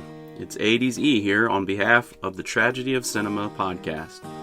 I'm delighted to have a small part in this year's edition of It's a Wonderful Podcast life. With that in mind, I decided I'd like to share with you the true story of tragedy, pain, and hope behind the classic Christmas carol, I Heard the Bells on Christmas Day by Henry Wadsworth Longfellow. It goes like this. In March of 1863, 18-year-old Charles Appleton Longfellow left his family's house on Brattle Street in Cambridge, Massachusetts, a colonial mansion that had served as General Washington's headquarters from 1775 to 1776. Unbeknownst to his family, he boarded a train for Washington, D.C., traveling over 400 miles down the eastern seaboard in order to join President Lincoln's army to fight in the Civil War. Charles, born June 9, 1844, was the oldest of 6 children born to Fanny Elizabeth Appleton and Henry Wadsworth Longfellow, the celebrated literary critic and poet. Charles had 5 younger siblings, a brother aged 17, and 4 sisters aged 13, 10, and 8, and one who had died as an infant. Less than 2 years earlier, Charles's mother, Fanny, had tragically died after her dress caught on fire. Her husband, Henry, awakened from a nap, tried to extinguish the flames as best he could with a rug and then his own body, but she had already suffered severe burns. She died the next morning, July 10, 1861, and Henry Longfellow's own burns were severe enough that he was unable to attend his own wife's funeral. He stopped shaving on account of the burns, growing a beard that would become associated with his image. At times, he feared that he would be sent to an asylum on account of his grief. When Charlie, as he was called, arrived in Washington, D.C., he sought to enlist as a private with the 1st Massachusetts Artillery. Captain W. H. McCartney, commander of Battery A, wrote to Henry Wadsworth Longfellow for written permission for Charles to become a soldier. HWL, as his son referred to him, granted permission. Longfellow later wrote to his friends Charles Sumner, Senator of Massachusetts, John Andrew, Governor of Massachusetts, and Edward Dalton, Medical Inspector of the 6th Army Corps, to lobby for his son to become an officer. But Charlie had already impressed his fellow soldiers and superiors with his skills, and on March 27, 1863, he was commissioned as 2nd Lieutenant in the 1st Massachusetts Cavalry, assigned to Company G. At the Battle of Chancellorsville in Virginia, April 30th to May 6th in 1863, he saw no combat duty, but spent his time guarding wagons. Charlie fell ill with camp fever, probably typhoid or typho-malarial fever, and was sent home to recover for several months with his family. That summer, having missed the Battle of Gettysburg, July 1st through the 3rd, 1863, he rejoined his unit on August 15, 1863. On the first day of that December, Henry Wadsworth Longfellow was dining alone at his home when a telegram arrived with the news that his son had been severely wounded, inaccurately stating that he had been shot in the face 4 days earlier. On November 27, 1863, while involved in a skirmish during the Battle of Mine Run campaign, Charlie had been shot through the left shoulder with the bullet exiting under his right shoulder blade. It had traveled across his back and nicked his spine, Charlie avoiding being paralyzed by less than an inch. He was carried into New Hope Church, Orange County, Virginia, and then transported to Rapidan River. Charlie's father and younger brother Ernest immediately set out for Washington, D.C., arriving on December the 3rd. Charlie arriving by train on December 5th. Henry Wadsworth Longfellow was alarmed when informed by the Army surgeon that his son's wound was very serious and that paralysis might ensue. 3 surgeons gave a more favorable report that evening, suggesting a recovery that would require him to be long in healing, at least 6 months. On Friday, December 25, 1863, Longfellow, as a 57-year-old widowed father of 6 children, the oldest which had been nearly paralyzed as his country fought a war against itself, wrote a poem seeking to capture the dynamic and dissonance in his own heart and the world he observes around him that Christmas Day. He heard the Christmas bells ringing in Cambridge, singing of peace on earth from Luke 2:14. But he observed the world of injustice and violence that seemed to mock the truthfulness of this optimistic outlook. The theme of listening recurs throughout the poem, eventually leading to a settledness of a confident hope even in the midst of bleak despair, as he recounts to himself that God is alive and righteousness shall prevail. Within a decade, 1872, the poem was put to music by the English organist John Baptist Calkin for a processional set to the melody Waltham. And I'm just going to read the poem now to you. It goes like this. I heard the bells on Christmas Day, their old familiar carols play, and wild and sweet the words repeat of peace on earth, goodwill to men. And thought how, as the day had come, the belfries of all Christendom had rolled along the unbroken song of peace on earth, goodwill to men. Till ringing, singing on its way, the world revolved from night to day, a voice, a chime, a chant sublime of peace on earth, goodwill to men. Then from each black, accursed mouth the cannon thundered in the south, and with the sound the carols drowned of peace on earth, goodwill to men. It was as if an earthquake rent the hearthstones of a continent, and made forlorn the households born of peace on earth, goodwill to men. And in despair I bowed my head. There is no peace on earth, I said, for hate is strong and mocks the song of peace on earth, goodwill to men. Then pealed the bells more loud and deep. God is not dead, nor doth he sleep. The wrong shall fail, the right prevail, with peace on earth, goodwill to men. And that concludes the short story. So Jimbo and I want to send out a special thank you to all of the podcast listeners, and it's our hope that you are enjoying the Twilight Zone podcast that we're sending your way. We also want to wish each one of you a truly peaceful and Merry Christmas and a Happy New Year. And with that being said, that's a wrap, and cut.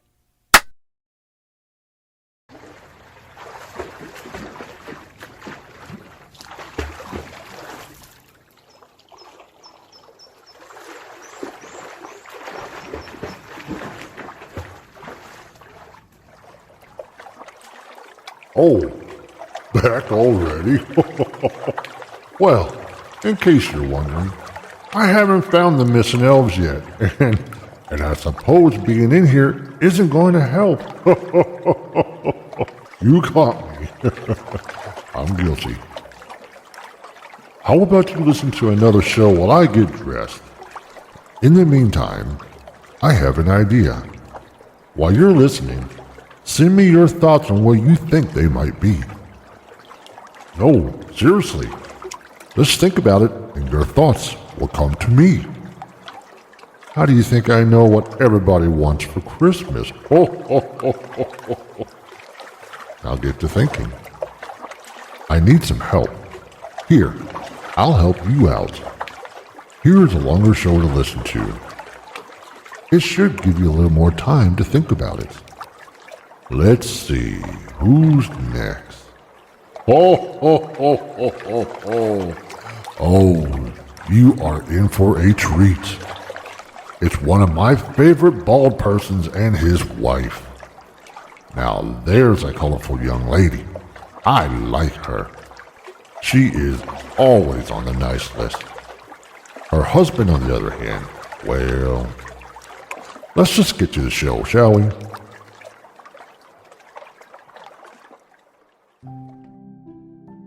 Hey guys, I'm Jerry. And I'm Tracy. We are Hillbilly Horror Stories, and we are delighted to be asked back by James and A Tragedy of Cinema to be a part of their Christmas special. I believe this is our third year. Yes, thank you guys for having us. We really appreciate you. So we had a story that we recently did on our show that was a very uplifting Christmas story, and I thought it would be perfect for you guys. So have a listen, and thank you. So today we're going to discuss the story of Jim McDonnell. And you guys are really going to like this, I think. Good. You see, Jim disappeared for 15 years and then reappeared at Christmas time. What? It's quite a story. Sounds like a miracle. Jim and Ann McDonald, they lived in a little small house in Larchmont, New York, which is a suburb of New York City. Jim was a foreman at the post office, and he had been there for 25 years. Now, Jim was very likable, and he knew almost everybody in town. Ann and Jim got married in 1960, and they never had any children, though. Probably because they were still already old at the time. Oh. Theoretically. Well, yeah. I mean, they weren't that old, but anyway, Jim was 50 in March of 1971, and that's when a series of accidents started to happen. None of them really seemed all that important. You mean to him, yes. per se? Okay. Yeah, none of them really seemed all that big or major, but all of them together collectively resulted in a major medical condition. Now, the first thing was Jim was actually taking out the garbage, and he slipped on some ice on the steps, and he bruised his back, but he also struck his head. Then a few days later, Jim was driving to work, and he had a sneezing fit. This caused him to lose control of his car, and he wrecked it into a telephone pole. Dude. In which time he banged his head into the windshield. He banged his head twice in 1 week? Yes. Well, it gets worse. Then a few days later, after that, he was at work. He had a dizzy spell, and he fell down a flight of steps, and again hit his head. Oh, my gosh. He needs to stay home in bed. Well, 10 days later, he again lost control of his car and hit another pole.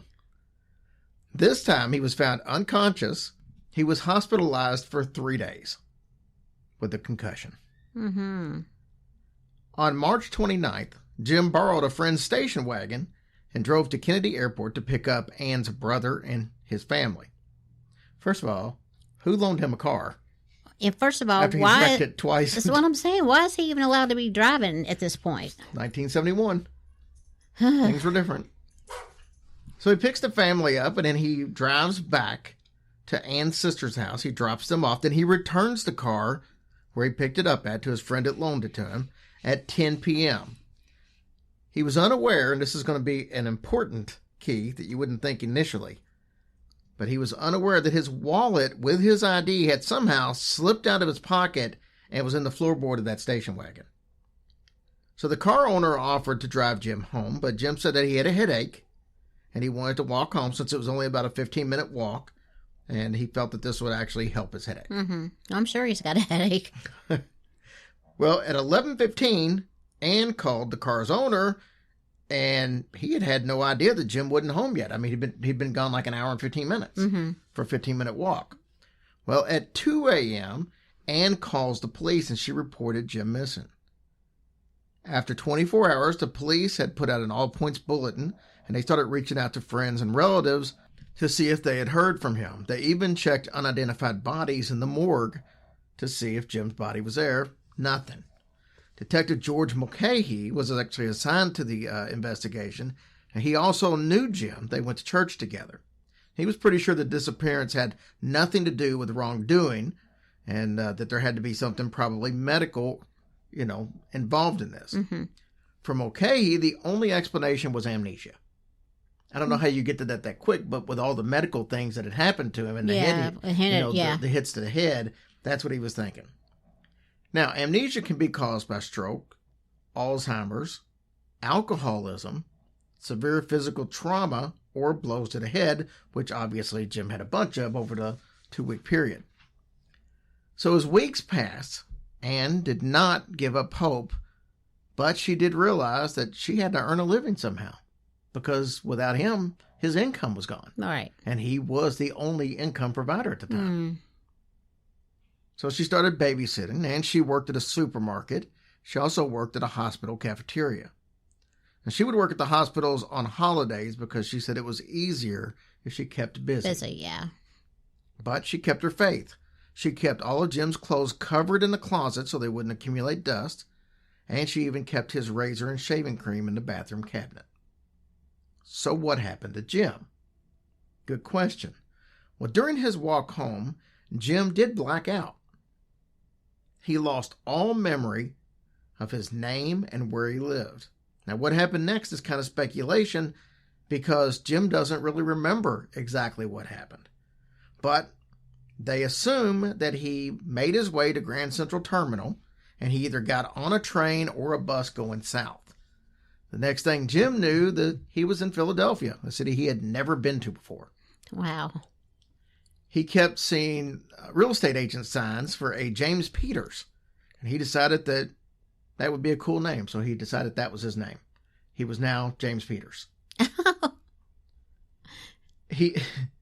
He only had the reality of the presence. He didn't have a past or anything. Yeah. So all he knew was right here and there. So it wasn't that I don't remember this or I can't. It was just, I guess I'll need to pick something. Oh my It's gosh. as if he was born that day. Oh, wow. How crazy is that?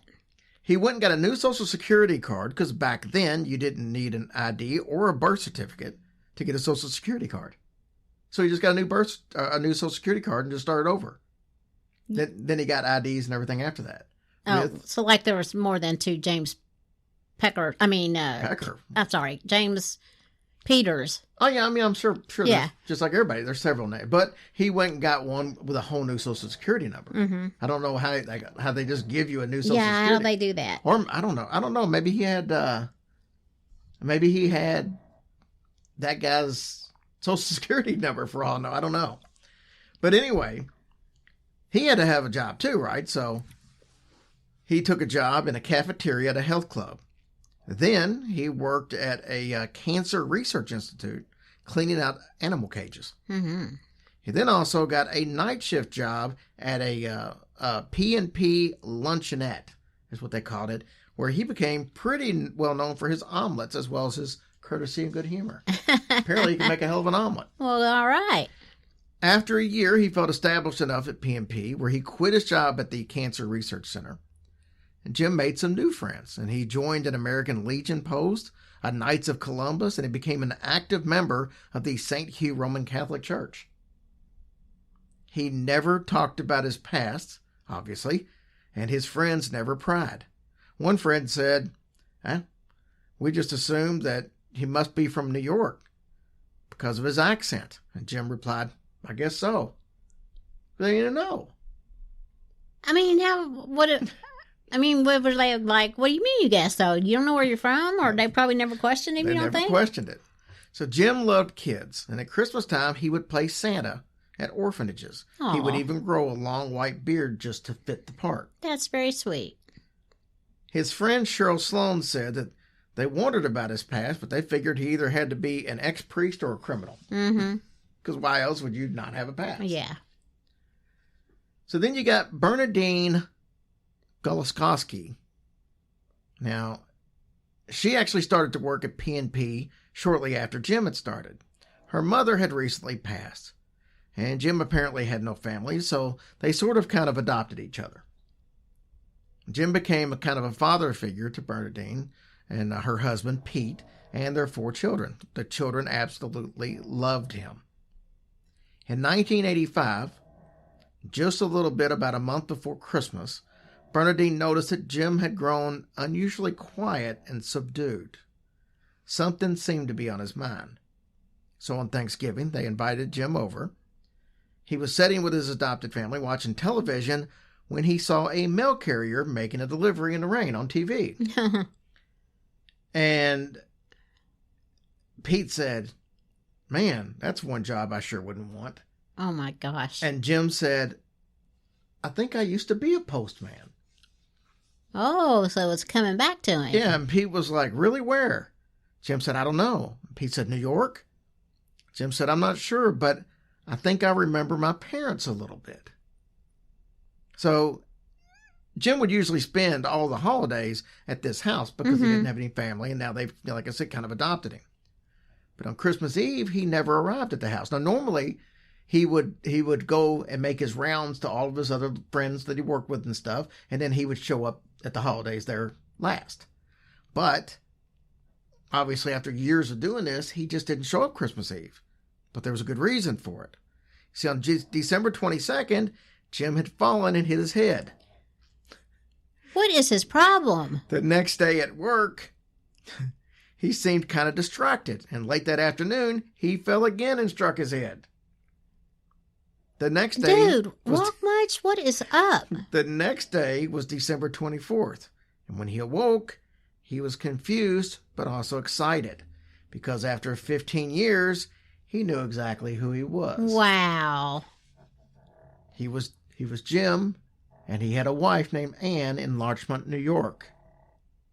Isn't that something? But then he was suddenly scared. I mean, it's been 15 years. Yeah. Was Anna even alive still? Was she remarried? If she wasn't, how would she even greet him after 15 years? So he would soon find out the answer. He went straight to the house, didn't tell any of his friends back home. He just left. He went straight to Ann's house, and Ann had not changed her residence or her phone number just in case Jim ever tried to get in contact with her. So she had just gotten home from Christmas Mass. She lit a candle and prayed for Jim at that Mass. Mm-hmm. She's home. There was a light snow starting to fall, and she was supposed to go to her sister's house for dinner, and she wanted to hurry up and get on the road before the roads got slick. Yeah. Then the doorbell rang, and she's like, this is not a good time for a visitor. I'm trying to get out of here. And opened the door, and she looked at a man with a thick white beard.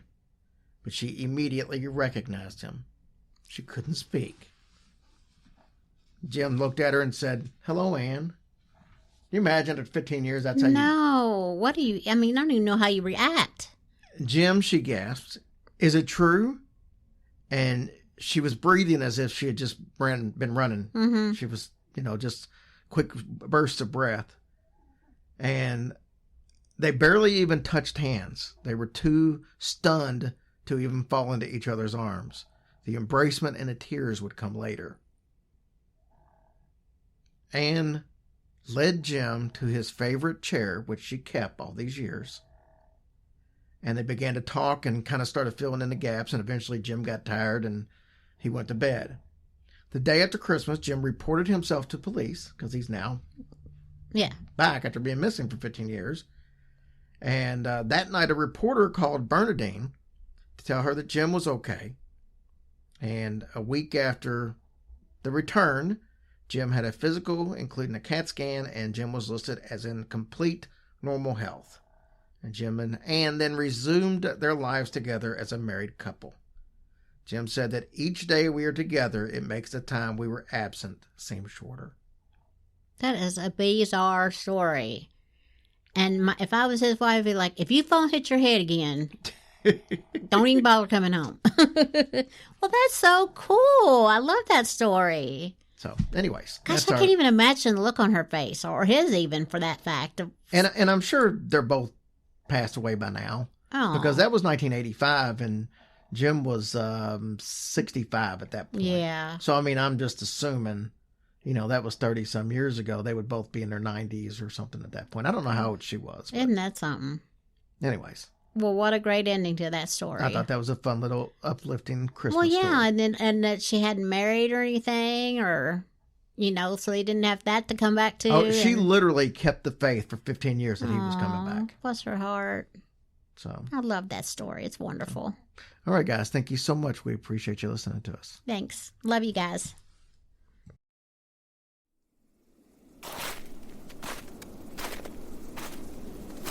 Ho, ho, ho, ho. Welcome back. Did you enjoy the episode from Jerry and Tracy? Good, good. Now, while you were listening to that, I did receive some suggestions from some of... Wait. I'm getting a late suggestion. What? Whoa. Shame on you, Brett. I will not check the bar because we do not have a... No, we don't have a strip club either. Oh, let me tell you, young man, if you aren't on the naughty list already, I most certainly will make sure you would be. That goes for your little friend Carl, too. Now, as I was saying, I did receive some good suggestions. I'm standing in front of one of them right now. This is our little piece of heaven. Our gym/relax area. We get massages and spas, along with a good workout if we wish to. Let's jump inside and hope this is where everybody is.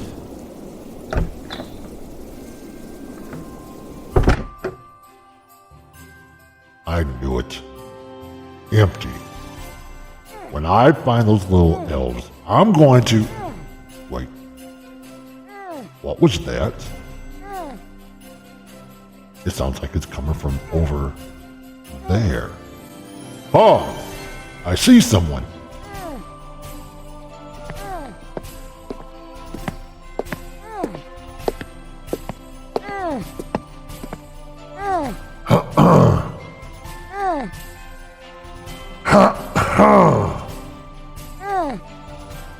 Kevin.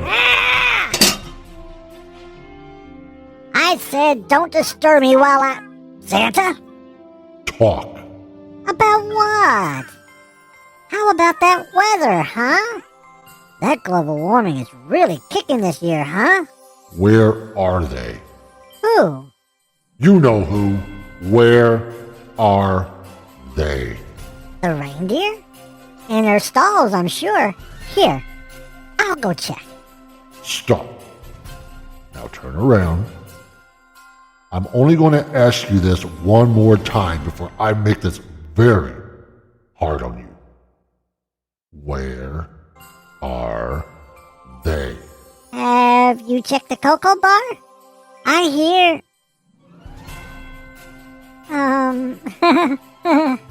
Give me your phone. Sir? You heard me. Give me your phone now. Here.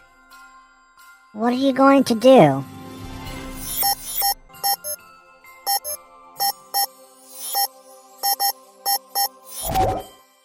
Here. Now out with your headphones. Why, sir? You don't want to give them up? Then that's fine. That's actually quite brave of you.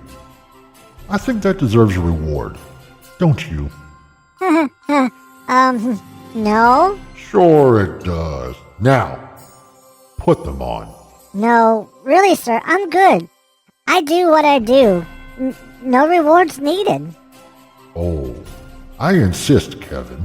I don't have a choice, do I? Sure you do. Tell me where they are, and you won't have to go through this. I can't. They'll kill me.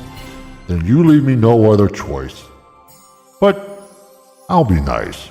Here, bite down on this. It helps with the pain. Good. Now this is your last choice. I can't.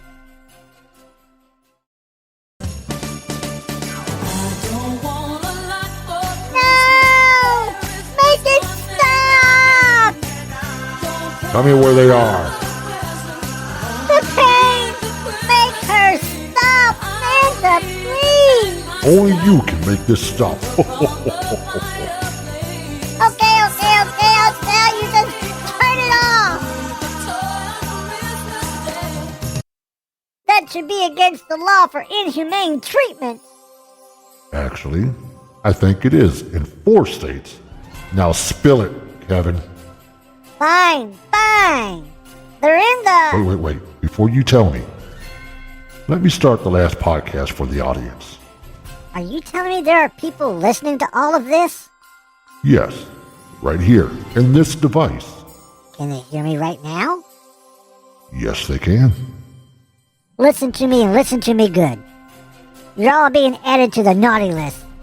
Not one of you out there try to stop this madman from torturing me. Not one. You're all... That's enough.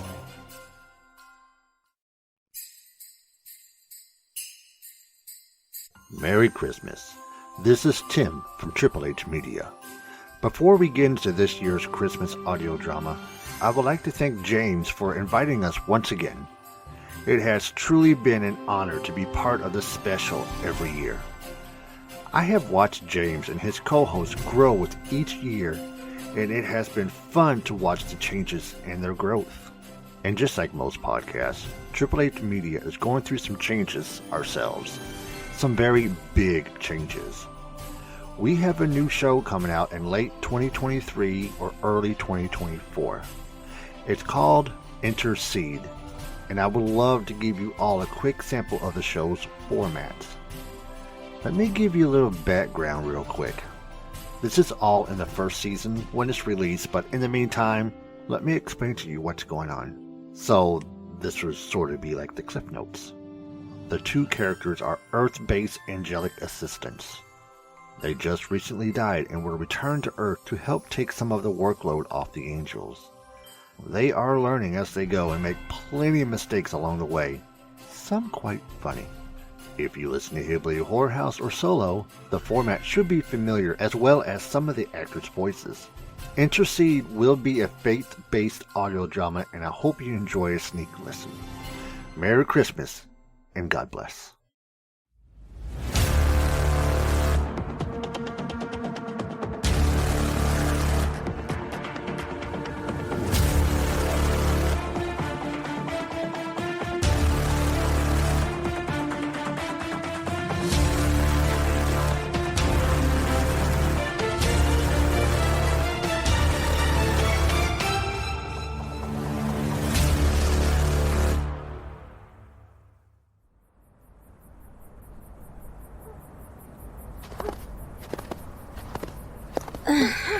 Oh, Mike.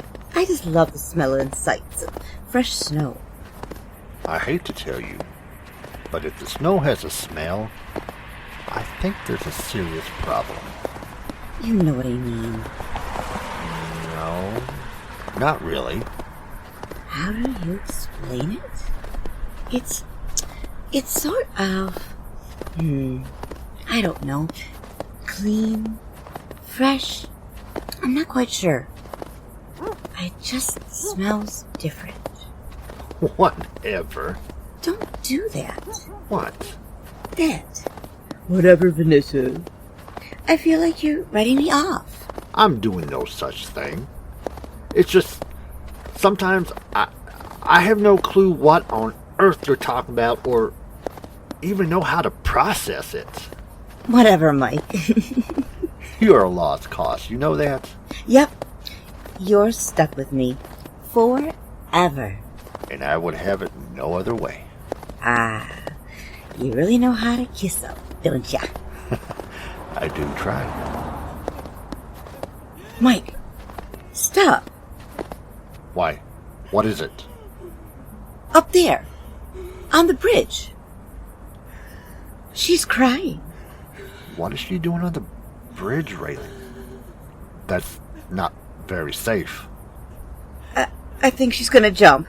Mike, stop her. Hey! Don't!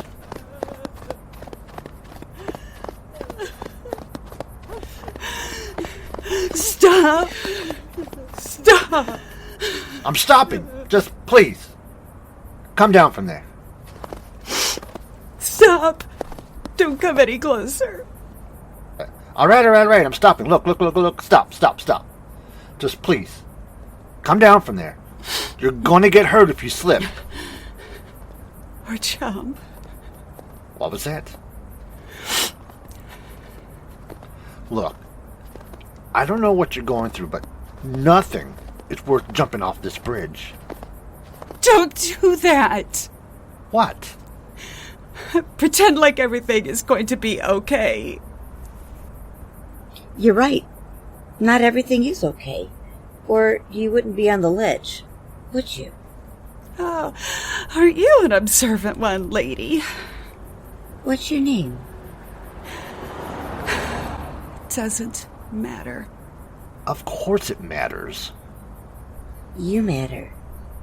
Please, just come over to the side of the railing. Not happening. Trust me. I will trust you if you tell me what's wrong. You don't even know me. You should have just turned around and kept walking. No, we can't do that. Even if we wanted to, we can't. I have no idea what that means, and I don't even care.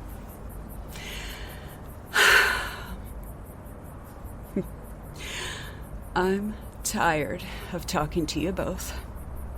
Goodbye. No, stop! Don't touch me! Don't ever touch me!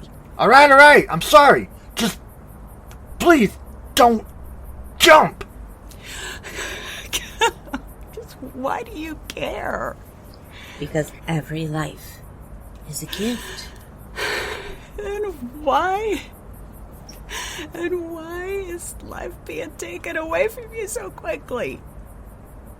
I'm sorry. I don't understand. If life is so precious, such a gift, then why is it stripped from you? Why does God allow a good person to die? You can't blame God for it. Shut up! I hate him! Who? God. Surely you can't hate God. What was done to make you say that? You say life is a gift. God gives life, right? Yes, of course. Then how can he take away something he gave? How can he take a life? What kind of God does that? A loving God. Oh, so you're telling me that a loving God will take the life away from a person who doesn't deserve to have it taken away. He takes the life of a person who has the biggest heart that you have ever come across. Oh. I see what's happening here. What was his name? Who?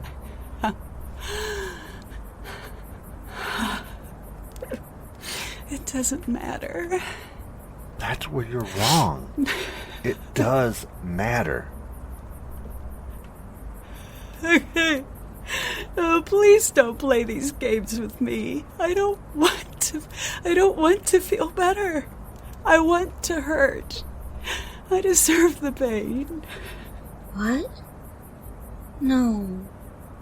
No one deserves to hurt. Not like this. You don't understand. Then please, help us understand. Please. Please.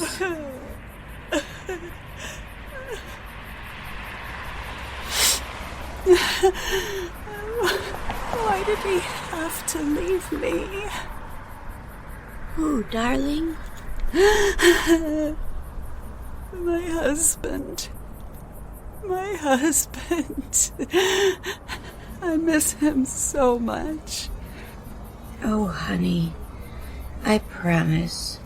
This, I do understand. The pain is so intense. You know what? There's just no worse pain than losing a loved one. Hey, I get it. I really do.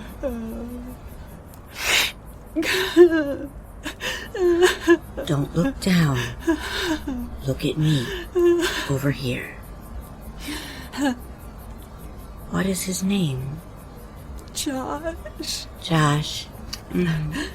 Sounds like a wonderful man. He is. Was. He is. He's still here. Yeah, I don't think so. Did you not hear me? He was ripped out of my life. But look at you. Look at what you're thinking about doing. Is this what Josh would expect out of you? Talk to me. What's going on in your head? You can't save me. I don't want saving. It's Christmas Eve and I have no one. No one. Not true. You have us. We're here. We care. You don't know me. You don't know me. Mike? One step ahead of you. Keep her busy. Where's he going? What's he up to? Don't worry about him. Talk to me. Can you please tell me your name? I told you it doesn't matter. It doesn't matter. I won't be here much longer. Don't talk like that. It's going to be okay. My name is Vanessa.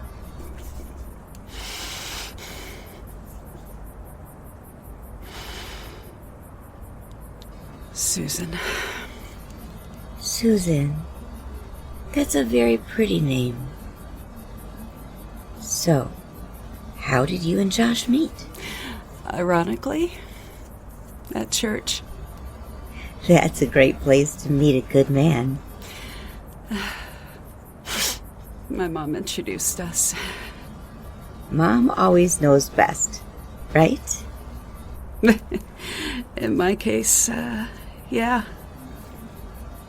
What about Josh? What was he like? He was the biggest, goofiest redhead giant I had ever met. Oh, so he was tall? 6'6". I called him my big Viking.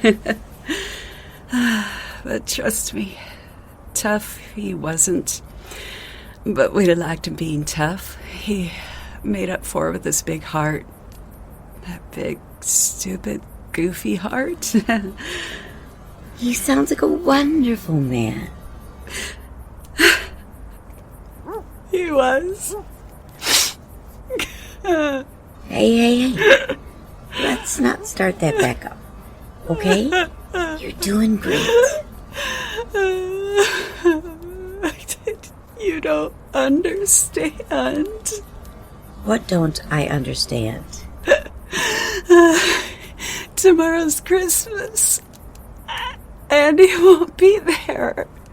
I can't be alone for Christmas. I just can't keep going without my love. No. Don't look down. You're doing great. Come on, Susan. Keep talking to me. I just can't keep going without my love. I'm just not that strong. Yes, you are. You really want to do this.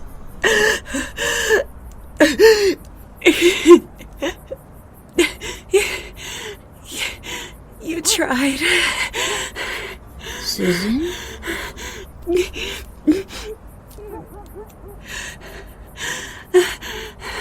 Thank you for trying. For caring. But it's just too late. Susan, keep talking to me. Please. Goodbye. No!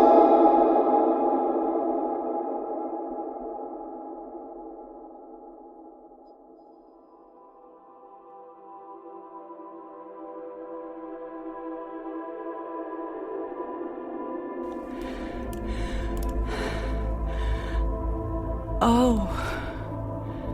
Wow. This is so beautiful. This light, is it sparkling? My God, I've never seen anything so beautiful. But where am I? Hello, my love. Who is there? Where am I? Don't be afraid. You're in no harm. Who are you? You sound so familiar. I'm right here, my love.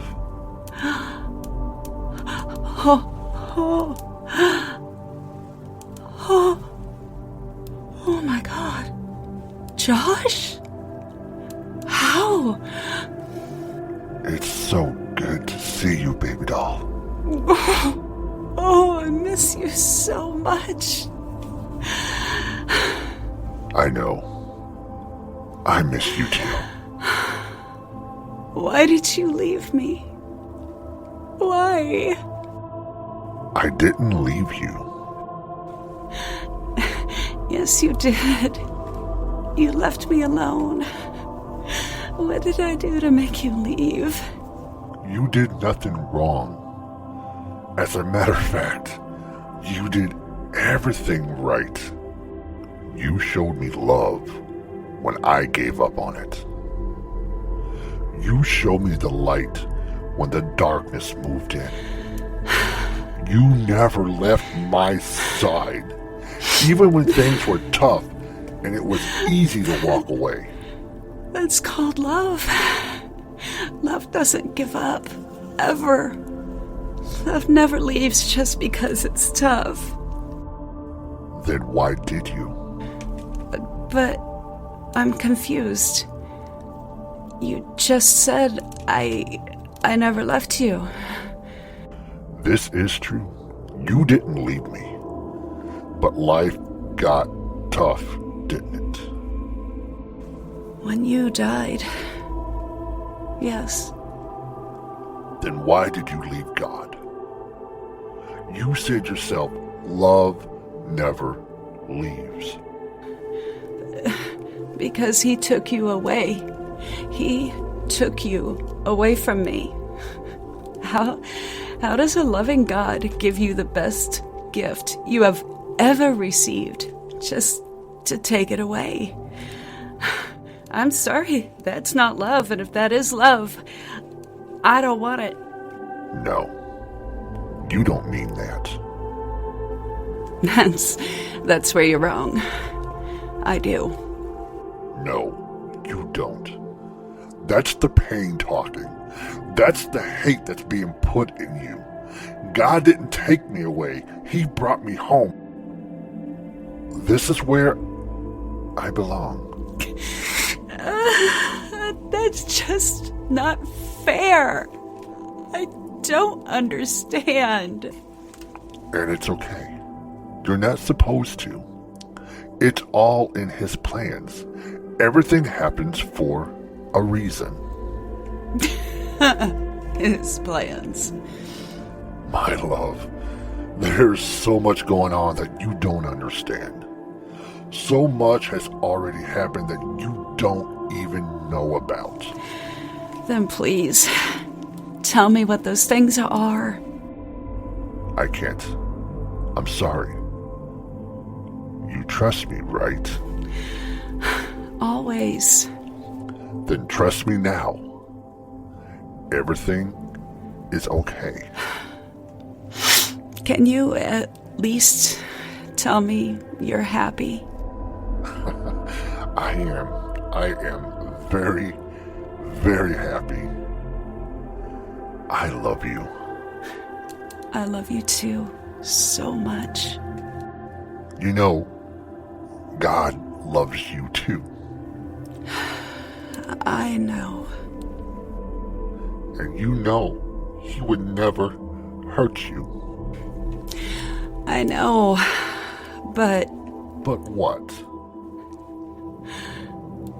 Why give me you? Why put us together? To help each other and then just leave me here alone? Oh, baby doll, you are not alone. I beg to differ. Time's up. Time for you to leave. No, I don't want to leave. You must. You can't stay here. I don't want to leave. I'm sorry, you have to. You can't stay here. No! I can't leave you. I don't want to be alone. Remember when I told you there's more that's happening and that you're just not aware of it? Yes. Good. Because one of those reasons is why you have to go back. You're needed. No one needs me. I don't have anybody now. That is where you're wrong. You're going to be needed very, very soon. Why? By who? Our son. But we don't have... Wait. What? There she is. Are you telling me I'm pregnant? I am. This is wonderful. Oh. I told you I would never leave you. And now, now you will always have a little piece of me with you. But it won't be the same without you. I know, but you see, my time is up on Earth. But God knows everything. He knows how much you love me. He knew this baby boy needed that same love. Our boy's going to be a very special man. He's going to do great things. You really think I can do this? I know you can. Now go back, raise our son right, and make sure he knows the love of God. I will. You'll be okay. I promise. How can you be so sure? Because he sent you some help. He did? Yes. Those people at the bridge. The ones that tried to save me. Yeah, that's them. They were sent to help and prepare you for the baby. So they're angels. Sort of.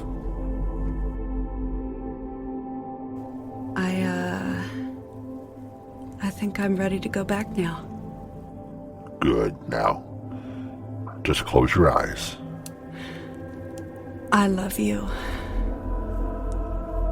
I love you too. Merry Christmas, my love.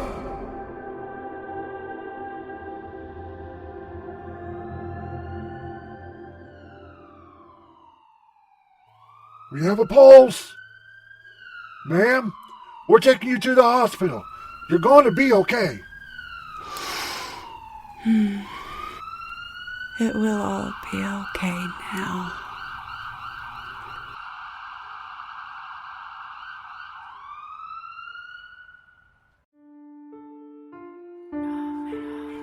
I hope you enjoyed this early release of Intercede. If you enjoyed what you heard, I invite you to come subscribe to Hillbilly Horror House on your podcast player. Please, remember, Intercede is not yet available, but it will be soon. Mike and Josh were played by Tim Mullins. Vanessa was played by Sarah Dionatis. And Susan was played by Paula Johnson. Thank you, and Merry Christmas.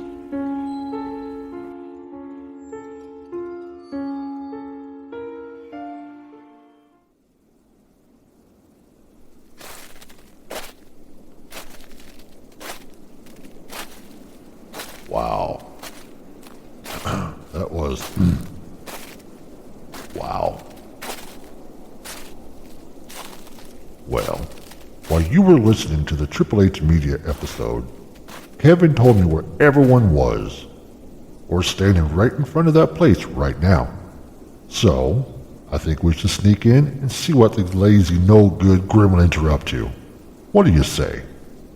Wait. What's this on the marquee? I haven't seen this up there in the last few days. What's that say?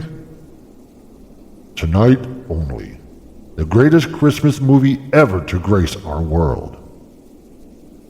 Oh, perfect. I love Miracle on 34th Street. But this is not the time. Come on.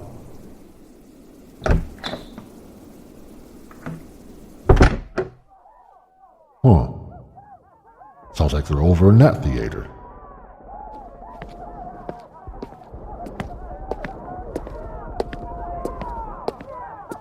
Yep, I would say this is the one. I can't wait to see their red blush faces when they see me. Blasphemy! Shut it off! I said shut it off! Everyone, sit down, now! How dare you play this filth in my house? Die Hard is not a Christmas movie. Who's responsible for this? You have the count of 3 to... Relax, Nick. It was me. No. No. There's no way. Long time no see, handsome. Mother Nature? What are you doing here? You know what happened last time with Mrs. Claus. I'm not worried about that old woman, Nick.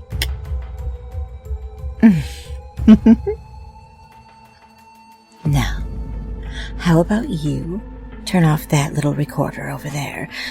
I think we have something to, discuss. But Christmas. I need to get back to work. We're behind schedule now because of you. Just give me a second. Okay, everyone. Back to the workshop. Double time. To your assembly lines.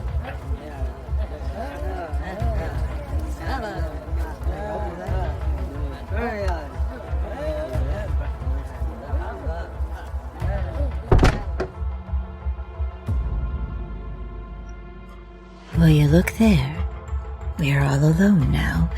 So how about you turn off that little recorder over there so that we can talk. But this is a Christmas special. There has to be an ending. Well, who do you think you are pulling my helpers out of their workshops? Say it for me, big guy. Say what?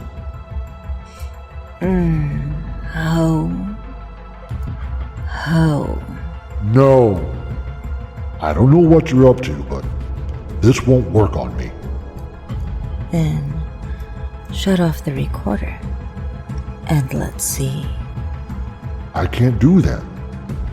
Then the audience won't know if Christmas was saved. Then I guess they'll just have to wait and find out on Christmas, won't they? That's not how this works. Hey, give that back to me. Hello, everybody. Mother Nature here. I'm afraid I'm going to have to end this little story. Mommy and Daddy have some things to talk about. Now, be good little boys and girls and go to bed. The Tragedy of Cinema would like to thank you all for listening to this year's Christmas special. They would especially like to thank all their little podcast friends for helping out again this year. Yes, they were awesome, weren't they? So special.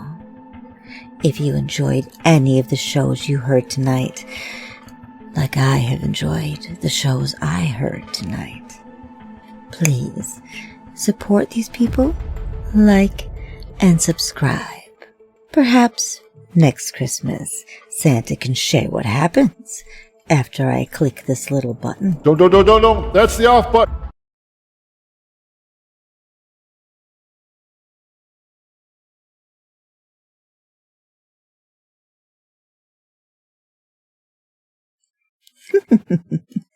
Hello, everybody. Mother Nature here. I'm afraid I'm going to have to end this little short.